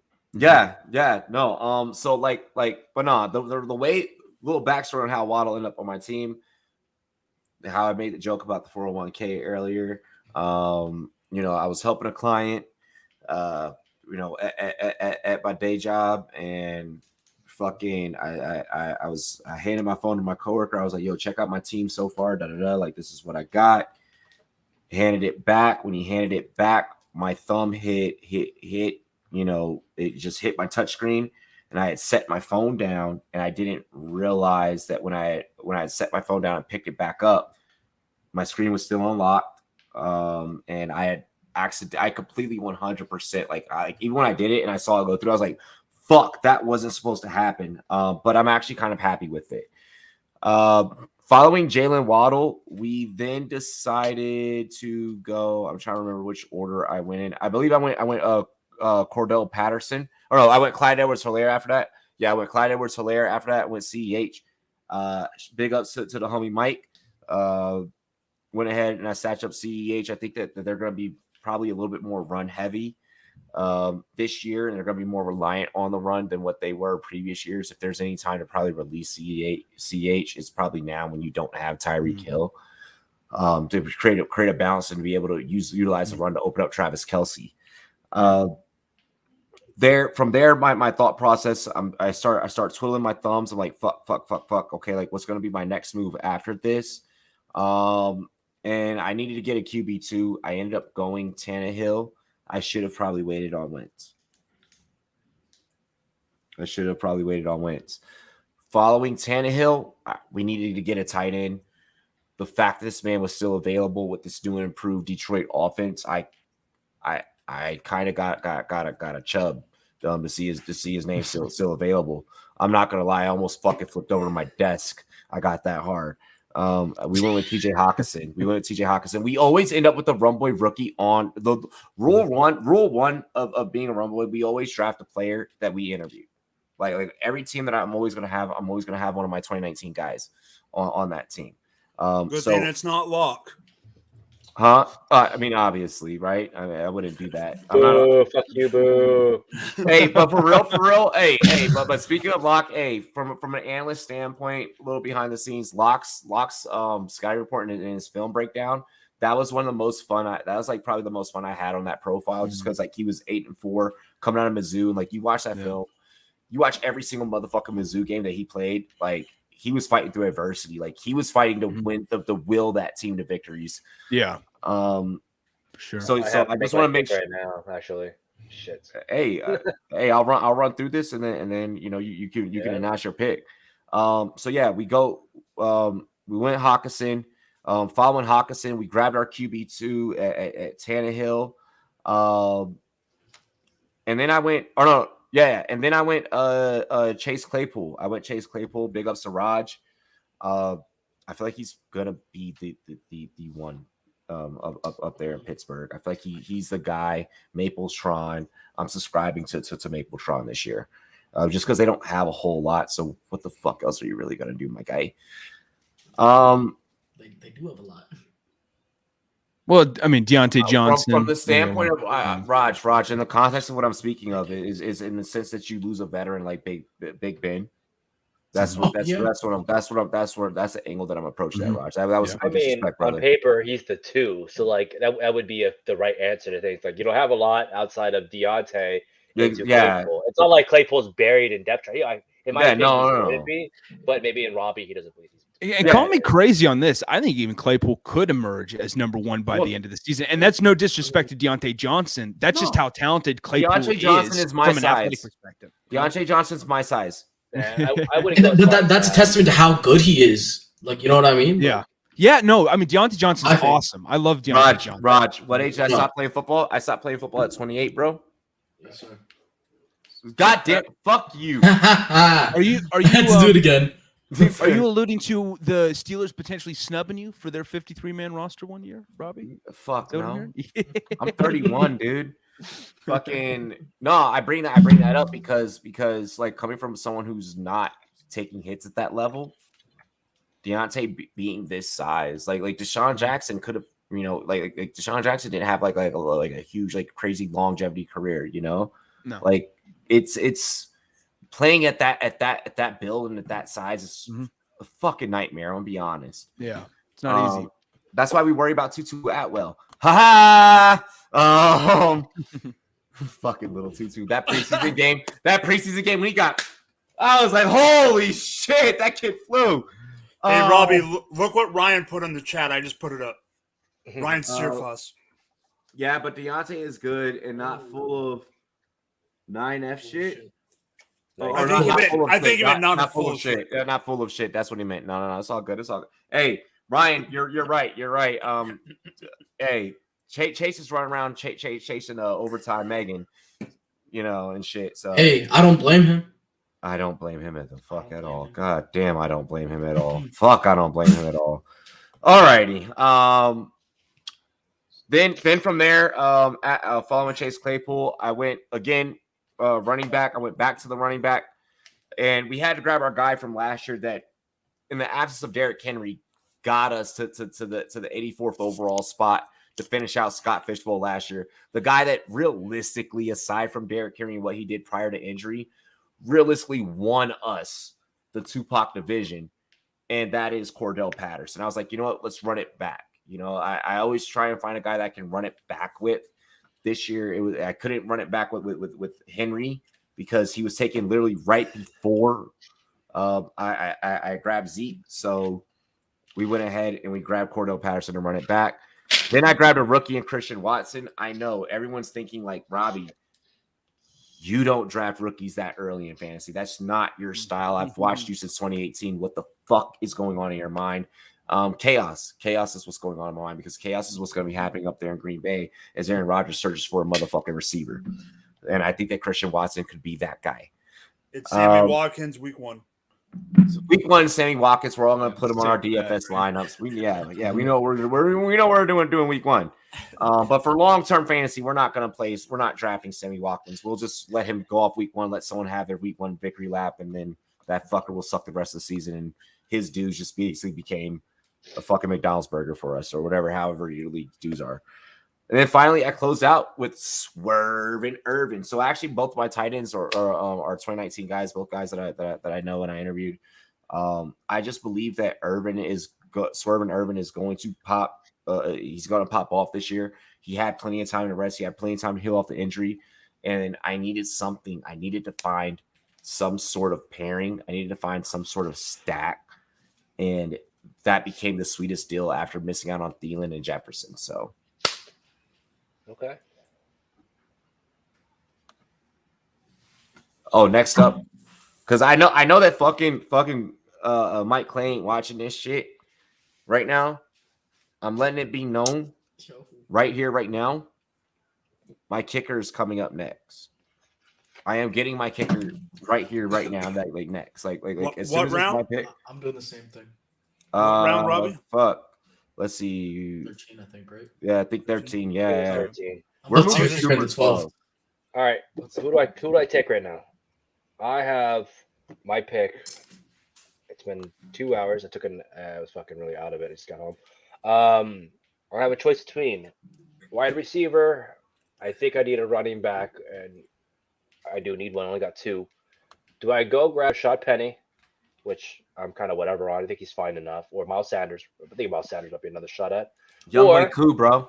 Do I go big dick on the wide receiver and I keep adding these guys? I still got Amari Cooper on the board, Juju Smith-Schuster on the board, Gabriel Davis on the board. What round are you in? Round 8. 8? Fuck, y'all are moving slow. I thought my shit was moving slow. I'm in 9 or 10. Last year, I was in the slowest league. I think we picked up right at the end. We were the slowest league. And how many running? You only have 2 running backs. Only got 2, but how many quarterbacks? You already have your 2. It's round 8 though. I think I can grab another later. Like I think I can get Wentz in the 9th or the 10th if I. Or I can also consider grabbing Pat Fryermuth now, but I want to grab somebody else later. Get Pat, do it for me. Because I missed out on. You said do it. For me. I have a tight end I'm gonna grab that will make Robbie proud down the road. Do I grab Cooper here or Juju, or do I try to grab Rashad Penny? I hate Rashad Penny this year, to be honest with you. Who are your quarterbacks? I got Carr and Jackson. I think I can wait another round for another QB. Yeah. It's round 8. I don't think I need a third one right now. Or just go you need a running back. Big dick energy. All right. I think you need a running back. I think I need an RB2, but that's the only guy that's left on the board that I mean, I like a few of these guys, but I think the highest one is Miles Sanders. Ryan says Cooper. I would take Miles Sanders in the 10th? You said 10th round? Yeah, this is the 8th round though. I'm in the 8th. Fuck, I thought you said 10th round. Oh, I'm in the 8th still, so I think And Bo says, "Ew, those choices are terrible." Pang. Round 8, man. Not all winners here. Do I just keep stacking the wide receiver and just getting fat in the wide receiver room? Did you guys trade him for value though? So I don't know. Yeah, I mean it's also just value because I mean Cooper got dodged completely and so did Juju. Usually these guys would be going. They could go a little earlier. Not great, but Bo was there and he told me that it was because the guy was a Niner fan. But in one of the Frisco live drafts, Trey Lance went 105.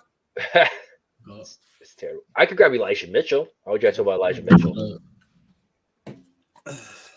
Or something close to 105. So 5? It was like 5 to 7, somewhere like that. So I would probably go Elijah Mitchell. What are your other options? Cooper, Gabriel Davis, Juju Smith-Schuster. What are your options at running back? Miles Sanders. Devin Singletary, Melvin Gordon. I think I can run in Gordon. Stay on brand. Stay on brand. I go ahead and go. You need a running back, so go and get your guy. You need to get your guy now. I think that answer would be Miles Sanders. Then I think Miles Sanders is my highest ranked guy right now. Really, I figured it'd be Melvin Gordon. Melvin Gordon, I think he's going to be a round. He's 1 round after for me. I think Sanders is more likely to have more of a role on his team than Melvin Gordon has a role on his team. You with Sirianni? You know, you're the one constructing the team, so you're gonna know more. I'm just saying. What my next round probably? Yeah. Bo's saying what Bo's even saying. It's running back. I know. I would take Gordon. What up, Bo? He'll still be a guy. First off, none of you guys were saying that shit last year, so I don't want to hear it. but we're saying it this year, Yeah, and right now is I'm the same one who when I talk about my Zach Wilson material, how like my jokes from last year flipped to the like, look, shit changes, okay? Mm-hmm.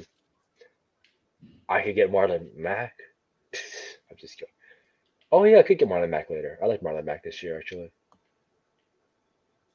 All right, I'm grabbing Miles Sanders. I think Miles Sanders does a decent year. Really? You went Sanders over Gordon. I think Gordon is going to be in the 35% role. No, 35. I I think he's going to be the 35%. I don't see him being in that 40. 50. I think Gordon got brought back to help, but I don't think he got brought back to fucking run it back all the way. Last year was different because it was going against a rookie. We've seen I told you, like the Broncos are an organization that just kind of does the same shit. You can change the coaching all you want, but they have been really predictable in their last 7 years. That's why I even said last year, I was like, I already know that Javonte ain't going to take the job because that's not what the Broncos do. It's not what they do. I think this is the year that it does go in his favor. But last year was not that year. They're not going to pay a guy $8 million to fucking ride second. That's just stupid. They would look absolutely dumb. But they'll pay a guy $2 million to ride the sideline, to ride 30-40%. Makes sense. No, I like it. Hey, Go with Philly. Go with Philly. Kenneth Gainwell. Hopefully you pop Okay, off. he's not. Yeah. He said Kenneth Gainwell's. They fuck Hey, that. you see that guy? It's got Dog, I'm sorry. The reason why I don't want you to go Miles Sanders is I think that they'll use Kenneth Gainwell more this year. That's the only reason why. Did you see that best ball lineup? A guy took him like in the third, like right after, and then just fucking the meme was like, "Well, I'm gonna draft him even harder. I'm gonna draft you even harder now." He took him at like 312 or some shit. It was actually amazing. It's hilarious. It was like right after, and then the guy literally drafted him 312, and it was just like, "That's good. That was good." Shit. Okay, so we got Miles. We got Miles off the board for you. I'll be honest too. Every fantasy hating freaking NFL player tells us never to draft him. Yeah. All of them tell us to. Mike Wallace told us to. It was like he's like screw you guys. I don't want to be on your teams. DeAndre Hopkins. Fuck yeah. Yeah, fuck you guys. Josh Jacobs. Josh Jacobs hate us too. Whatever. So no, don't fall for that. Melvin Gordon is actually the only one that ever said that he wanted to be on that. One of the few guys that was like, yeah, I was up for that. Let's go ahead. Let's dive off into the next topic. This one is huh? Oh no, Bo Eckler didn't either. Eckler's the man. Oh, Eckler loves fantasy. He likes fantasy. All 22 position battle. We are overly familiar with running backs in the scheme of fantasy football, but who are you giving the bump to in this new format, and who's getting a downgrade? Sorry, in all 22 we're saying? Yep, in all 22. Okay. Mike. Oh, this is a tough one because I'm so entrenched in Scotty that I'm just getting into all the grades and all that jazz. I think in general, all 22 is going to like those all around guys that can stay on the field, block. I think a guy like Rogers' boy Najee might get a bump compared to guys like, say, Leonard Fournette or even CEH, who has to be taken off the field on third down or just can't pass protect as much as the Chiefs would like. Najee was on the field 83% of the time. That's my point. I'm just putting a little backing behind that tape. No, yeah, I didn't realize it was that high, but I knew it was freaking high. Okay. I like that call out. What do you got, Raj? Shit. So I would when we're looking at receivers, all 22. I want to look at guys who can block. To be honest with you. So we were going running backs, but sure. Oh, sorry. Wait, were we not saying? I thought you said receivers. I said running backs. Oh fuck! Yeah. I'm sorry. Holy shit! I'm out of it. All right, yo. So okay, kind of the same thing, I guess. Why not go with guys who can pass block?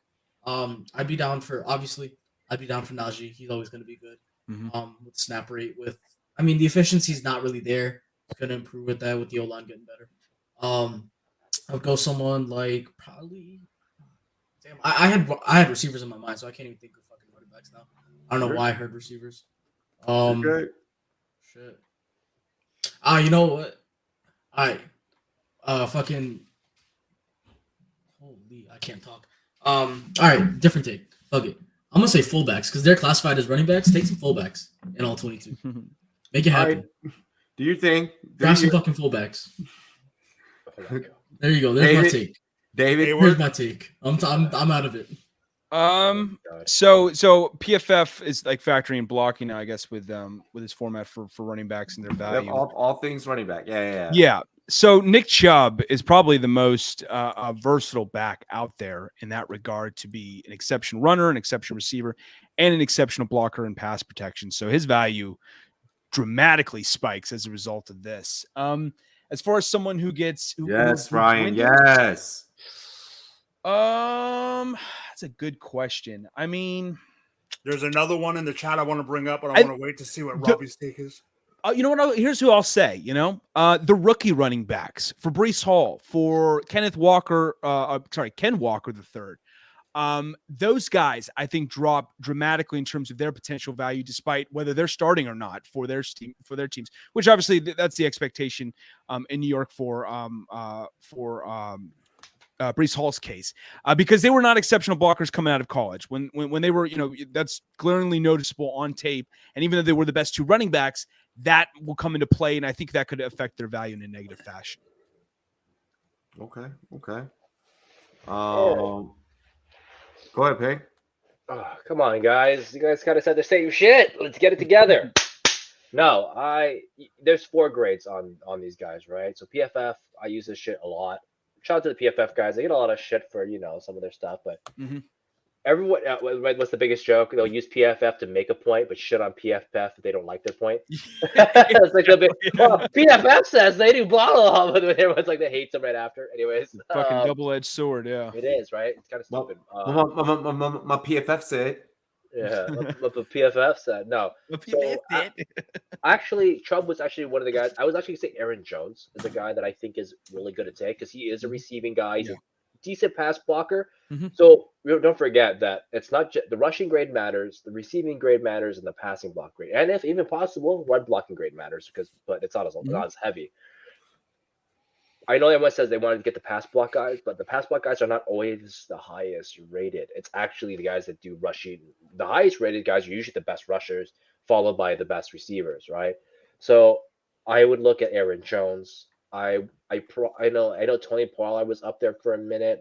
I think he falls back this year. But you give me Aaron Jones, you give me guys like Nick Chubb, you give me guys like Elijah Mitchell possibly moving up. Jamal Williams sometimes he had a really kind of not a great year last year, but I think if he gets back to form, he's one of those sneaky all 22 kind of guys. Josh Jacobs is another one. He pass blocks quite a bit and is a good runner. Just doesn't get a lot of the receiving love that people just underrate. And I'd even throw in Damien Harris. Actually, he's one of the highest graded guys on PFF last I checked because he's good on the ground, because he's effective on the ground, and he doesn't have to get a lot of targets. So if he ever catches anything, it's always going to be low volume. So his grade would just be up. So give me those guys. Like, I don't need anything fancier than that. I don't need anybody else. Khalil Herbert, if you think he's going to take part of the job, he was pretty effective last year and he got better in the last one at the end. Love me some. So like the bump ups would be Aaron Jones, Nick Chubb, Jamal Williams, Khalil Herbert, those kind of guys, Damien Harris, guys that are like very unloved, but they're actually really effective at real football. And the guys I think they get a bump down are guys like Antonio Gibson, Raheem Hines, who's kind of like good in some ways, but is very particularly used, and that he's going to get a negative in some scores. That kind of hurts them quite a bit. Devin Singletary is another guy I think that gets kind of a lower score on some things because he doesn't do a lot of stuff well. He just does 1 or 2 things well. So those guys would get bump downs for me. Like it. That's that question. Who I'm giving a bump up to, I'm actually going to say something positive about Dallas, and I think that Zeke is going to improve greatly in PFF this year because the absence of Amari Cooper is going to have to force him to maybe go out there and maybe do some pass catching. I know that Tony Pollard usually does a lot of that, but I think that Dak is going to be placed in situations where he's like, oh shit, and then. It just so happens that Zeke is on the field during that play, and he becomes the recipient of some of those plays, which therefore gives you a positive ROI on you rostering Zeke in all 22s. He had a down year last year, but his previous years are actually pretty solid. He's a great blocker too. It was Zeke's blocking that kept him in that top 20 in terms of all 22. So I'd be willing to give a bump up and maybe even be willing to reach on like if I'm playing against players that really know their shit, know what they're doing, they're going through doing their research. I'd be willing to maybe reach on Zeke because I feel like that would be a back in this type of format that folks are going to end up passing on. Who I am giving a bump down to, I really, this one is tough. I don't know. I don't know because guys that I want a bad year last year. You know who had a really bad one? Alvin Kamara had a bad PFF score. Yeah, he had a down year. But that's default. But my point is that would be someone I think you could give him a bump down, right? Like bad pass block. His receiving grade might not be as high this year with Jameis Winston. It's, you know what I mean? Like I'm gonna give a bump down to Josh Jacobs. I think that the Devontae Adams being on that receiving quarter makes this makes this offense a lot more vertical in terms of the passing game, to where you're you weren't really trying to run the ball last year. Like, especially on fucking third downs, Josh Jacobs was the worst fucking running back on third downs. So But he's a with good that pass being, blocker. That might help. he is a good pass blocker, and that's what helped keep his PFF score up. Yeah. I don't. They didn't do a ton to address the O-line too, so there's that comes into account. I don't know exactly. I don't know if he gets enough runs to maintain that fringe, top 10 performance. I could see him.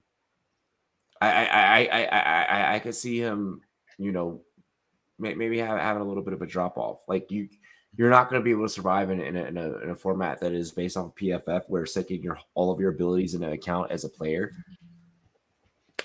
and have a role even more diminished than what it already was last year, and expect there to be a positive ROI on that. So that's where I'm looking at kind of Josh Jacobs. Sorry, Chris Robert, Carson can I name a couple of for me as well. Okay, sorry. Yo, can I name a couple of names that I got my thoughts all fucking regrouped? Sure. Go ahead. Yo, look. So, okay, two guys. I'm gonna just throw them out. AJ Dillon and Ramondre Stevenson. I think are gonna be two names. They were PFF darlings last year. Good blockers, or solid blockers at the very least. Decent receivers. Pretty efficient running backs on good teams. So I'm gonna take both of those guys. I mean, and their roles are pretty defined. Like if they get tutties at a good efficiency, like that would help their score, I think, right? Yeah. No, and I mean, and those are guys that they're not carrying majority of the workload, but in that PFF, kind of context, when we're talking real fucking football, and we're talking combining fantasy with real football, I'd be willing to have those guys because I am going to get that pass block. I am going to get that emergency dump off. I am going to get those big gains. So no, this is a great conversation to have, and I love that he's not here. Pat put this on the show sheet because I could see all of you guys here on the panel. Your gears are already turning. I do wonder though with Ramondre Stevenson. I like the pick. He's a good player, but he is in a stacked running back room now based on the draft. They drafted a ton of running backs, so I just wonder how that factors into his value for the upcoming season. Even though he did have a good year last year. Well, honestly, I don't think it matters. You don't think so? Bills. This is one of the things I've said forever, and I'll say it again. People will say that Bills the hardest to predict at running, but he's actually the opposite. The Patriots. Yeah, Bill Belichick. Yeah, he's just gonna play. I'm sorry, Bill Belichick. Oh, I think you're talking about the Bills, the Buffalo. No, Bill Belichick. Right? Hey, you confused me for a fucking second too. I was like, "Pang, where are you going with this?" No, but Bill Belichick is the guy that he has a dog warehouse, right? Not a dog house, a dog fucking warehouse. Yeah. And if you're in it, you never come out. Yeah. Like, I'm pretty sure Stephen Ridley is still shit. there. Yeah. Right. Yeah. So I'm all for whatever that if you're his guy, which I think Damien Harris or Ramondre Stevenson, Brandon Bolden are, Brandon Bolden, I think just left, right? James White's back. James White's coming back. If you're his guy, you're there. There's a reason these fucking guys are on these teams for 7 years, 5 years, right? Yeah. LeGarrette Blount left. Because if you've seen LeGarrette Blount's personality, you think he'd be the last Gary's up in the chat. Dilly. I put that up a few minutes ago. But do you think LeGarrette Blount's the type of guy that wants to follow Bill Belichick? He's not. He was always kind of Ryan. Yes, we are. We do have an all 22 league that we are starting. If you have a subscription, you see the promo code down below. If you need a subscription, you see the promo code down below. But yeah, so as I said, like if you're his guy, you're his guy. They add new people all the fucking time because he's a football team. But if you're his guy, you're running it. Like, I mean, think about it. Mike Gilsey lost his job because Mike Gilsey was kind of an ass. Jonas Gray showed up late once, never got his job back. Malcolm, he was that in-game wonder, Yeah, Malcolm. But he could have actually kept that job if he probably didn't show up late. Malcolm Butler, that too, Super Bowl darling, fucked up the rules, and Bill said, "I don't give a fuck about no Super Bowl. I have so many rings. I'm gonna bench your ass." Like you're either his guy, or you're not. And I think Damien Harris and Andre are his guys. So I don't give a crap if they add 15 running backs. You're his guy. You're his guy. And that's why James White's been on that team forever. Deion Lewis was on that team forever. So they mentioned that Patriot way phrase all the time, and it may be a cliche, but it's kind of a true cliche. It's a thing. No. Living, man. Yeah. Well, hey, Payne, excellent takes. You made very, very valid points as a why players should be looking at those guys on that specific roster. I mean, look, just coach coaching is going to be more. I mean, coaching tendencies are always going to be more accurate than looking at numbers. I'll tell you that shit right now. Yeah. Coaching tendencies are huge, so huge. And Bill Belichick has been one of the most obvious guys. That's why his team has been the same exact roster for the last 10 years nearly. Dante Hightower, fucking, fucking Chung, Patrick Chung, and, both McCourties, that kind of shit. They're the same guys for a reason. They always value that subjectivity over the objectivity, So can you do what I need you to do? And that's also I would say for PFF purposes, they can be a toss-up. They can be really good or really bad because they're like the Spurs, man. They're supposed to do they're role players. Yeah. Yeah, no, that's a very good analogy. The Spurs. I like you. Look at that. That was smooth. Hell, even Popovich treats the media like Bill does. It's a fucking spitting image. The Patriots are literally the Spurs of fucking football, man. Like I don't know how people don't get that. Yeah, it's like no, like they do what they're supposed to do, and that's it. And they're now in post dynasty era, and you wonder if there's a second wave coming or what's going to happen. It's very similar. It's crazy to think about. Yeah, like we talk about all these guys that go to other teams and we're always trying to push them away in a year or two, but Bill has been very blatant about keeping his dudes. And like I said, just think about the pass catching running backs he's had. Deion Lewis and James White would not be on any other roster right now for how often they get injured. But Bill brings them right back every single year. And at first, it fucking hurts my mind. Brandon Bolden was that team way longer than he should have been. He's in the league way longer than he should have been. But you're just one of Bill's guys. Let's let's go ahead. We'll get into the final topic of the night, and we're keeping this one fantasy as well. So you're on the clock, all right? And I believe Payne wrote this one. You're on the clock, and these are the only starting QBs left on the board. Oh no! Who are you taking? Poll, by the way. Yeah, this is a poll. This is a poll. All right, so I want you to give your take, but then guess who the public picked the most, okay? Your options are, okay, who would you take and who did the public take? Baker Mayfield, Davis Mills, Carson Wentz, Jared Goff. Baker Mayfield, Davis. Do not look in the private chat. All right, so I will go first since I know that I took Carson Wentz. I am telling you right now, I fucking think Wentz gets overlooked a lot. If you're in any fantasy format, he is a starting level quarterback, at least a QB2. I'm not gonna say he's a QB1 by any means, but based on those names, don't see them as guys that are gonna finish top 16. Everybody on that list, I think, finishes in the 20s. I think Wentz is one of the few guys that can finish top 16. So give me Wentz, man. Give me Wentz all fucking day. I need that hero ball. I know it's crappy, so it's like sidekick ball, but still, I'll take it. It's Aquaman ball. I'll still take it. All right, like Carson Wentz will give me some Aquaman ball. It's still a hero ball. Knockoff brand football. I'll fucking take it. Okay, it's goddamn Wentz. Here's the thing: Washington football team gets crapped a lot, but they have a good coach, Ron Rivera. Yeah, they have a solid line. Wentz is mediocre enough to get them over the finish line. Is the thing. Exactly. They were competitive with fucking junk the last 2 years. So like, Wentz is not junky enough to be worse than those guys. So you're valid. You're valid. I got you back, Daddy. And do you want to not answer who the public took? We'll do it at the end. Okay. Because I need these guys to say their piece. Yeah. David. So for me, I would say Carson Wentz, absolutely. I think he's getting a little bit slept on too. There could be some noise potentially made. I don't have them as the favorites in that division, but don't be too surprised and too shocked to see Carson Wentz potentially make some noise in that division if he establishes some chemistry with a Terry McLaurin and a Jahan Dotson, which is entirely possible because both those guys are, and Curtis Samuel too on the back end, as that slot guy.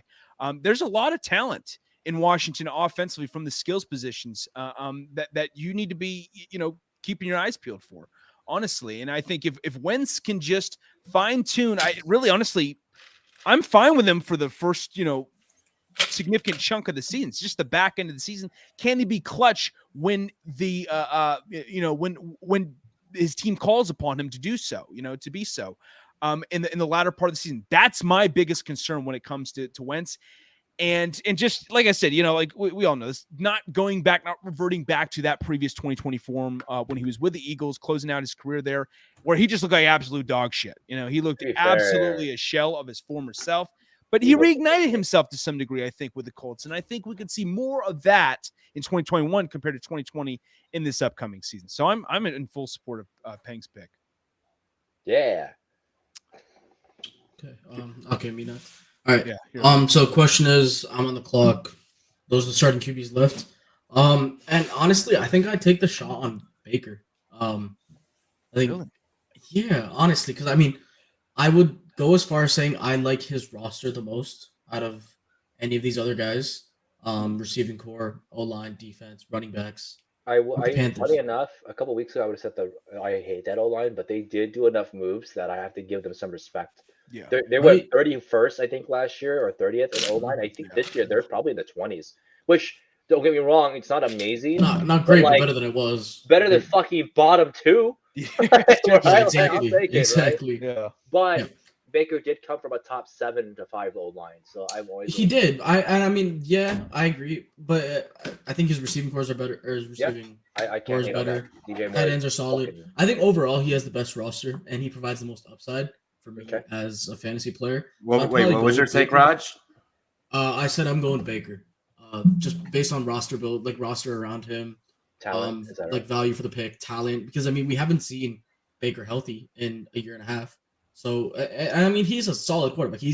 I'd go as far as saying better than all the other 3 guys when he's healthy. So if you can get a healthy Baker at the same time as these 3 guys, I'd probably go there. That's fair. That's actually very fair and a very astute take. We haven't seen Baker healthy. We know he plays with a chip on his shoulder. He has gotten his numbers down from the rookie. I feel like what happens with Baker is people look at the rookie year. Mm-hmm. We gotta hope up, man. Got our hopes up. Yeah. No. The rookie year was when he threw the most interceptions. No, but his rookie year was just no. It's the second year. It's his sophomore year. Second year. Yeah. Sophomore year. 20 and 20 or whatever. His first year was his best year, probably. That's when he threw 20 touchdowns. 14 third year, I think, was the best. His third year was the best year. Well, I would say his rookie year for coming in late into the season and then doing so well. But I think that people look at Baker's second year is what it was. Mm-hmm. I appreciate you guys keep me honest. No worries. And that's what. It's so significant of a black item where people just can't overlook it. Mm-hmm. And I personally disagree with that just because it's like, we had a bad season. Like, I get that it was like a bad fucking season, but it's like he was working with shit. Like so that I like your take there, Raj, and I'd be willing to roll a dice on that one. People just hate Baker Mayfield also for a lot of reasons that have nothing to fucking do with football. He planted the flag back in college, and people get very emotional. Yeah, people get very, very, very emotional over Baker Mayfield is what I noticed. Like,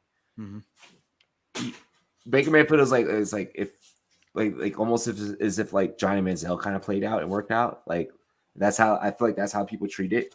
I don't like that guy. The people compare him to him, and I hate that shit. He's nothing like Johnny fucking Manziel. I hate that shit. I hate it. It is so annoying.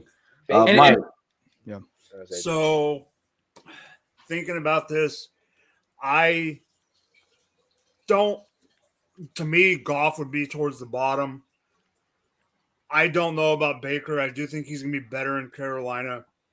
But me and Robbie have talked about not this exact topic, but about the player off camera many a times. There's just something telling me that it's got to be the giraffe. I think it's Davis Mills that I would take. Interesting. Holy shit. Jumping on the Mills train. I don't hate it. You sound like Pang. You sound like Pang.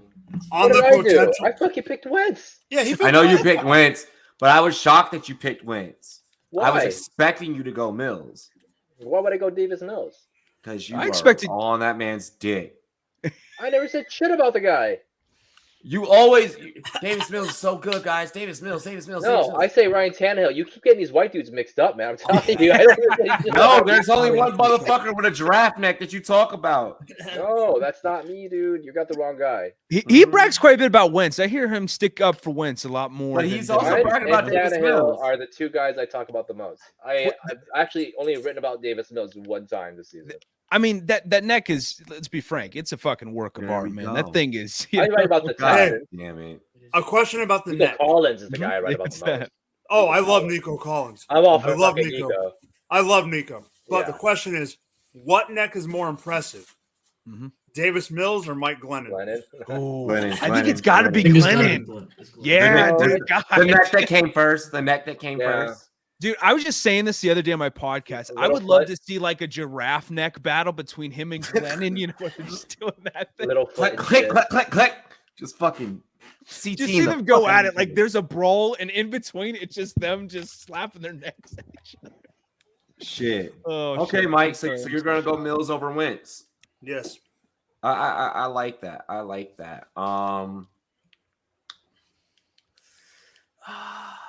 What I would go. It would be a coin toss. I would literally be sitting in the draft room and I would coin toss it between Wentz and Mills. I knew it. Wentz and Mills. Okay. That would be my order too, but Wentz I think takes the cake. I like the hero ball. However that motherfucking coin hits the ground and lands, that's what I'm doing. So what's the public say? The public went 34.7% on Mills. So he was number one. Followed by Jared Goff at 24.2, which surprises the fuck out of me. I'm not a Goff guy. It surprises me. I can see that with the receiving I'm not a Goff guy. All right. I think it's because of the weapons, right? Fuck you, Payne. His weapons aren't even good. His weapons are not fucking good. Jameson Williams is not even on the fucking field. Like, so why are we accounting for him? That's not a thing. The expectation is that he's eventually going to get on the field, you know, sooner rather than later. Fucking, you know. Michael Gallup will get on the field eventually. Doesn't mean I'm counting for Dak. I'm not, he's coming back in November. I'm not. Ross St. Brown had a good rookie season. He almost had 1,000 yards last year. He required everybody to die, okay, on his fucking team.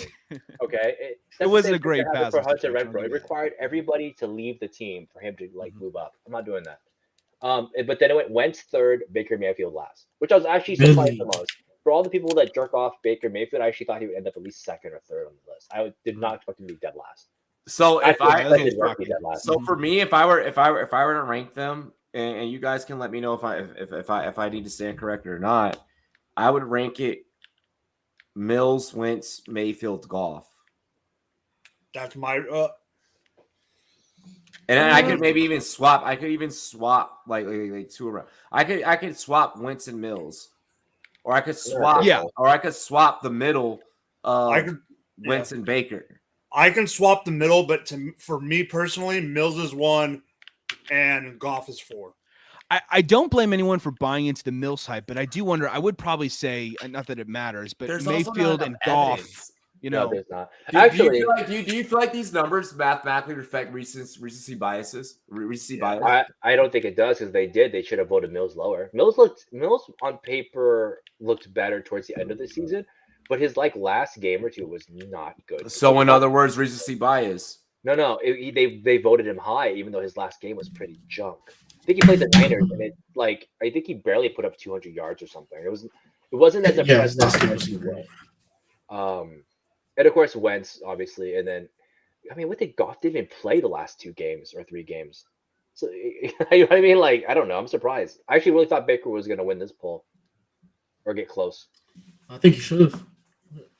What makes Goff so unique, and I've said it on many episodes before, is his ability, no matter the coaching regime, to just shut the fuck up and take orders.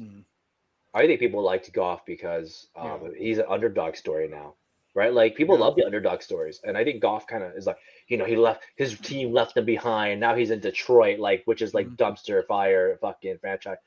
He needs a job situation. Jared Goff's in that borderline, Jimmy G, needs a job role. Jared Goff has also since his days at UCLA has always played with the fucking chip on his shoulder. Yes, or USC, or I'm sorry, Cal Burke. I'm sorry, I apologize.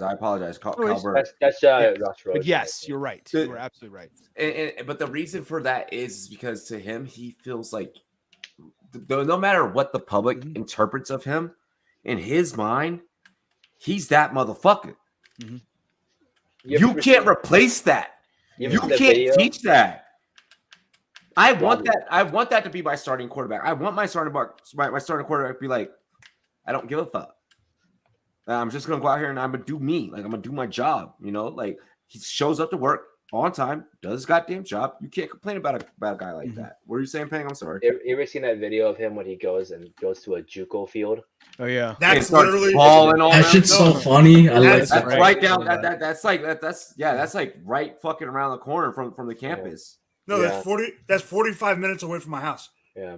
Isn't that like right around the corner from the fucking campus? It's the junior college that's about 20 minutes away from where the Rams practice.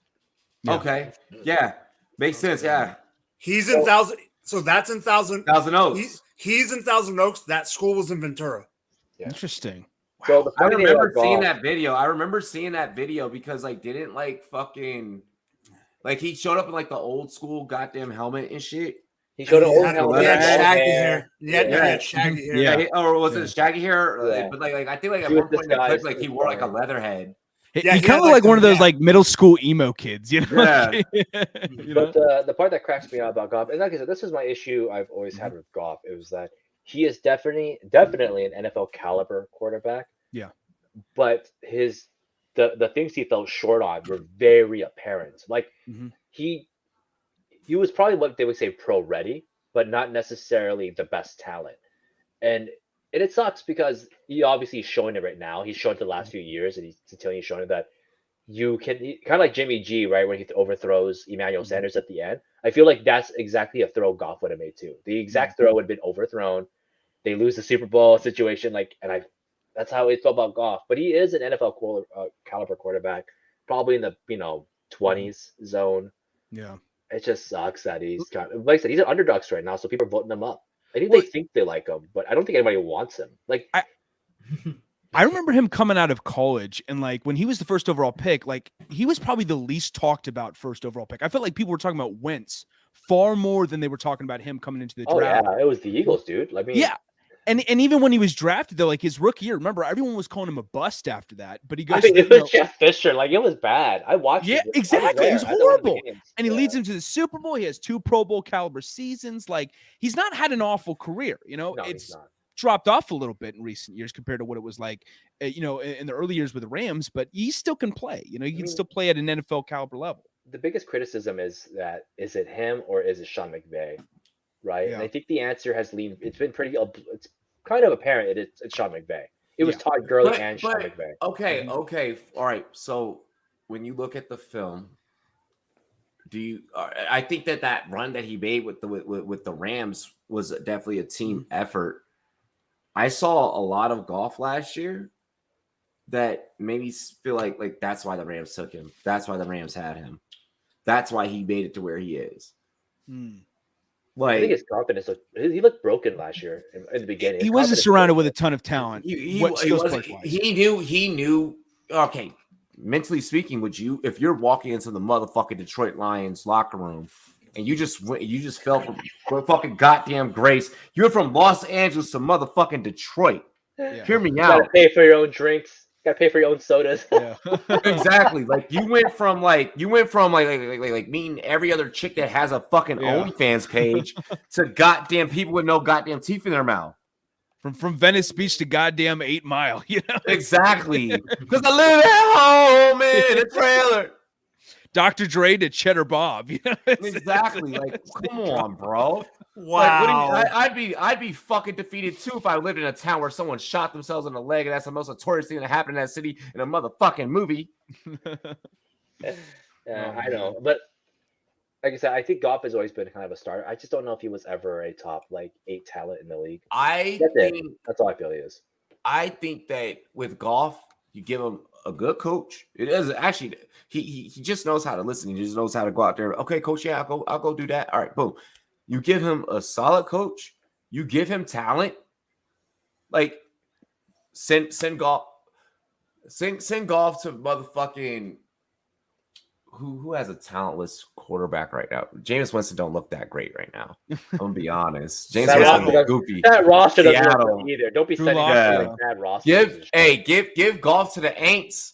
Them Aints gonna go back to being the Saints. Oh, when the Saints I go don't know about marching that. in. Thank you, Jared Goff, for the wins. I think Jared Goff would need a roster at least Panther level or better to be relevant.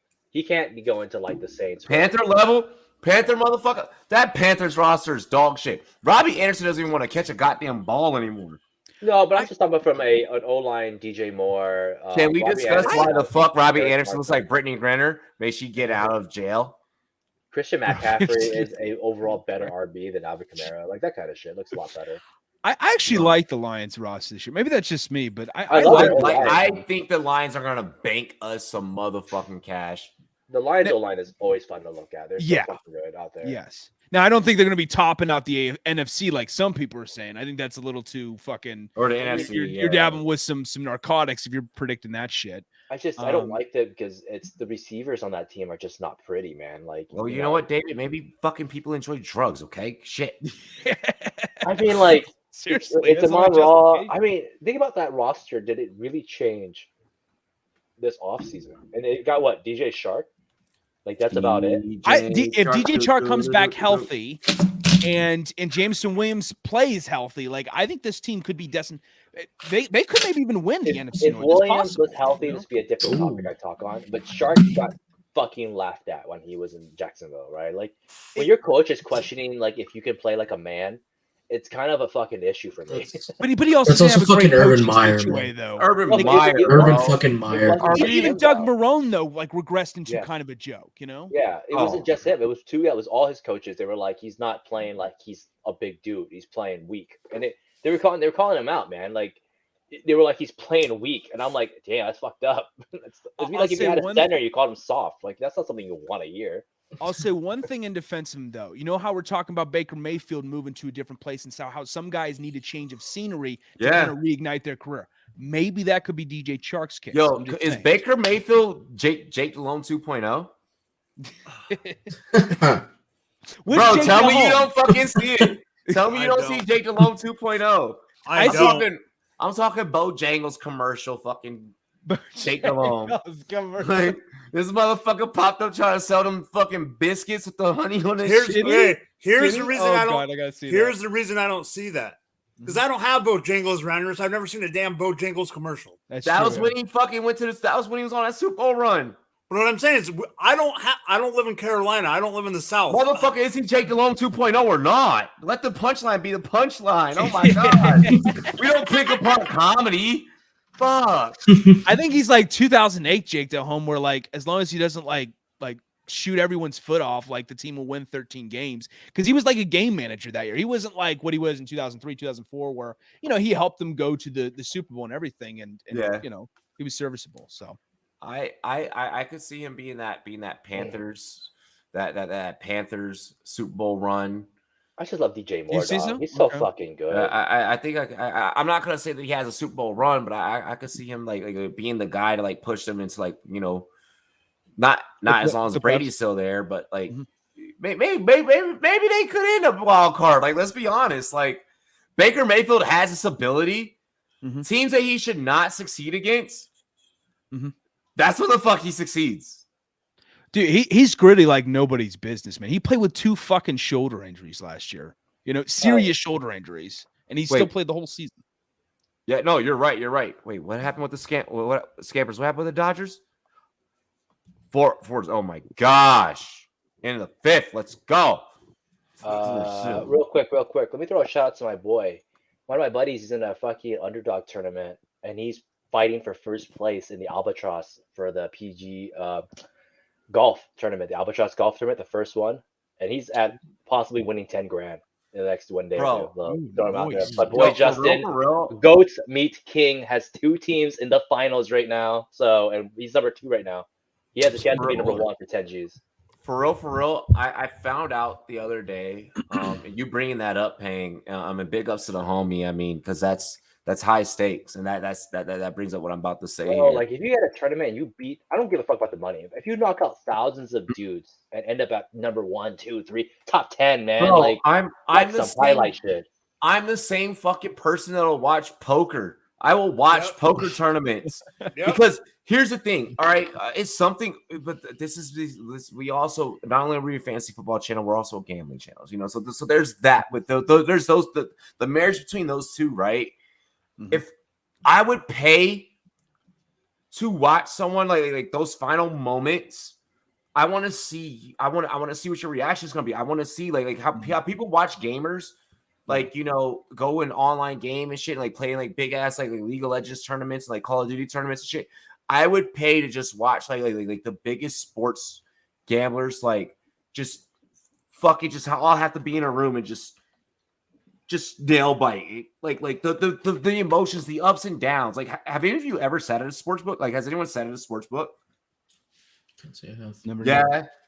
Bro, all right. If you've never sat at a sports book, like in real life, like I recommend doing it. Okay, get you a nice cigar, get you, you know, It's go fucking there with weird, a I'll tell couple. you that shit. Bro, I sat next to a guy. I had 20 bucks on it on parlay. The guy sitting next to me had a similar parlay with the same teams, and he had 2,500 on it. Let's just say we had a bad beat, and we had a bad beat in overtime. Hey, and it's a big difference between that person's reaction and like your reaction. Like, bro, like, yeah, bro. I would pay for there to be a YouTube channel, which might be this YouTube channel. I mean, you guys already get it with all of our live stream. We stream all the games. You get to see all of our live reactions to all of our bets and everything. But dude, that to me, that's fucking content. When it's like, fuck, I'm up. Oh shit, I just lost everything. Like, fuck. Like, to me, that shit is content, you know. So yo, I'm so down for it. Yo, Pang, tell your homie, yo, when he gets into that final stakes, get that video, drop a video of him fucking with his reaction, because that shit'll be viral. Like, yeah, bro, I fucking bet $20. I just turned that shit into 10K. Like, fuck, like that's crazy. That fucking rush though, man. I can only imagine what that must feel like. You know, like that's got to be one of the craziest moments. The tournament's almost done. I think he has a day or two left. He's number fucking 2-1, and bro, like I couldn't imagine like winning the tournament, man. That's some big dick shit. I know a fucking dude on this dude on FanDuel. I won't release his name. During the NBA Finals, this is recent. Like, this is recent. During the NBA Finals, this fucker placed a $1 bet that turned into like off like a crazy SGP, crazy fucking SGP. Like all the things that weren't supposed to happen happened. Yeah, you know one of those bets where you're like, oh, I'm gonna throw $1 on this and just like fuck it, like whatever happens. Yeah, dude, this dude had like an 8-leg parlay and like he turned like $1 into like 14K. Insane. Like, man. Bro, like that shit is. I love seeing that. I love seeing people's success. I love seeing people's happiness. That's the beauty of streaming, is like you see people's highs and their lows. You guys are gonna see plenty of that this fantasy football season. When we all have to face each other, and you guys are gonna see us here on screen face each other. We're gonna face some of you guys. We're gonna be popping off some leagues, and we're just gonna be doing big shit. Why? Because we got that big dick energy over here. All right, because we can. Because we can. I didn't want to say because we can, because like I feel like every other show like says that, and it's like no other show is bold enough to be like, nah, I got big dick energy, you know. Yeah, man. But like I said, dude drafted a team, and that shit is fucking winning. So that's the dream. That's what best ball is all about. That's some big dick shit. So go tweet King, bitches. You see his ass in underdog, I would dodge. I would fucking forfeit that fucking time. Just gotta add that to the show's title: Rumboyz After Dark : BDE. You know. Yeah, right. BDE. I'll add it to the thumbnail. Yeah, I love it. Oh my gosh! No, please don't. Hey, shout out to the homies. Oh my god! I just gave him the I'm idea. not going to. Oh shit! I know. Let's go in. Let's get into some outros. We'll start off at the bottom and work our way all the way to the top. Y'all fucking know who I am at this point. Pangs Picks FF on Twitter. You can find me at Stochastic2 also now. And fantasy6pet.net. Still ready for my buddies there because they're those who let me write first. And I'm always going to be loyal. Catch me on the Rumboyz show. All good shit. And then I have passed 400 best ball teams today. You're a fucking DJ. It's fucking gross. He's a fiend. But all right, but see, here's the thing. All right. So when Pang tells y'all 400 best ball teams, like that's also me with like fucking multiple different parlay cards in a day. So like, and I'm doing this in a day. At least he's spanning out his problem. Yeah. So 400 fucking teams. It's a lot of my fucking time wasted drafting. My boy James is at 1,200 teams now. So that's fucking gross to deal with too. So I have to catch up. It's gonna be a minute. Nope. Hey, really quick, I know I referred to it as a problem, and that was like me just being comedic. But realistically speaking, 1-800-GAMBLER if you have a problem. Again, it is 1-800-GAMBLER if you do have a problem. Thank you, YouTube. Don't take me down. Go ahead, David. Yeah, you can follow me at David G Sports TV. You can also follow my show when I'm not here on Rumboyz After Dark on Fridays. At TBQ Sports, where I host, I'm one of the co-hosts of TBQ Football. We air live on YouTube and Twitter every Wednesday at 7 p.m. Central Standard Time. So yeah, check out our content over there where we talk similar topics to what they do. Fucking scampers. Rumboyz After Dark. So yeah, that's pretty much it. You guys know me probably over the last few episodes. So yeah, just feel free to check us out over there as well. He's gonna have 4. Fucking love scampers, man. Toss me a follow on Twitter at FFB Rush. Just find me here every week. That's about it. Just ready for football to get started, man. Shit, let's get it. Gang. You can find me at Drop the Mic FF. You can always find me here, most likely. You can also find me at Going for Two every other Tuesday. More likely, more often during the season, everywhere. So, Robbie, your turn.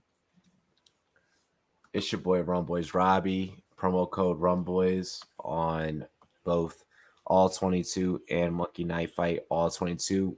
Me and the crew, we hooking you up with 40% off.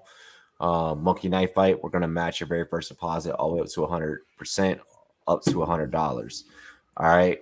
So make sure you guys check out both those really great value ads because you're gonna want to develop a really nice bankroll this season.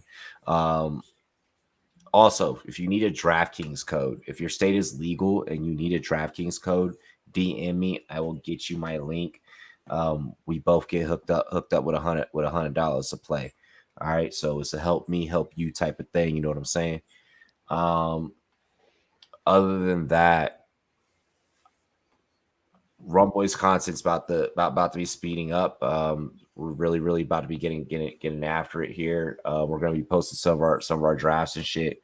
Once we start getting these fantasy leagues started, I'm probably gonna make some of these guys take over commissioner responsibilities. Like, yo, start a league, send me an invite, and have a Rumboyz league. Just because I can't do what I did last year. I can't fucking commission 8. I think it was how many? Raj, do you remember how many we did last year?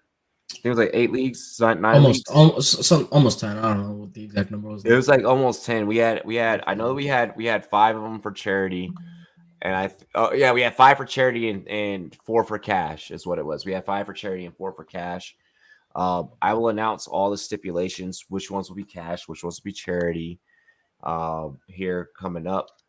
We'll probably have, all 22 is not letting me in. I try to get you guys a link for the all 22 league tonight, but me and the team will figure that out. I did message all 22 about that to go ahead and get that fixed, but we're gonna this week we are gonna be announcing 100% this upcoming week, no later than Wednesday. You will have word on how you can compete in an all 22 league.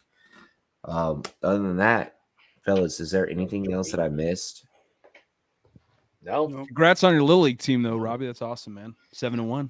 Yo, them shit. Motherfuckers is ballers. Number 15 looks like he's a home run hitter. Bro, we had 4 home runs yesterday. Mm-hmm. Like, dude, oh, that's filthy. Yeah. Got some future Barry Bonds on this team. Of course, minus did. the Hey, coincidence. real quick, Hopefully not Barry Bonds. Hold on. Hey, I did coach Joey Sly, and he made it into the NFL. So I mean, you know, He's got some pedigree, bro. Come on now. Much respect. yeah. He's like pedigree. That's when he played linebacker, not kicker. Yeah, he played linebacker then. So technically, you didn't do shit. Fuck you. This must be an optimistic moment right here. Oh shit. Ladies and gentlemen, this has been Rumboyz After Dark. You have been chilling with the Pirates and swimming with the Sharks. Mike, go ahead and get that set up. I'm ready. Cheers to me. Cheers to you. All the Rumboyz and girls want to do. Dilly dilly.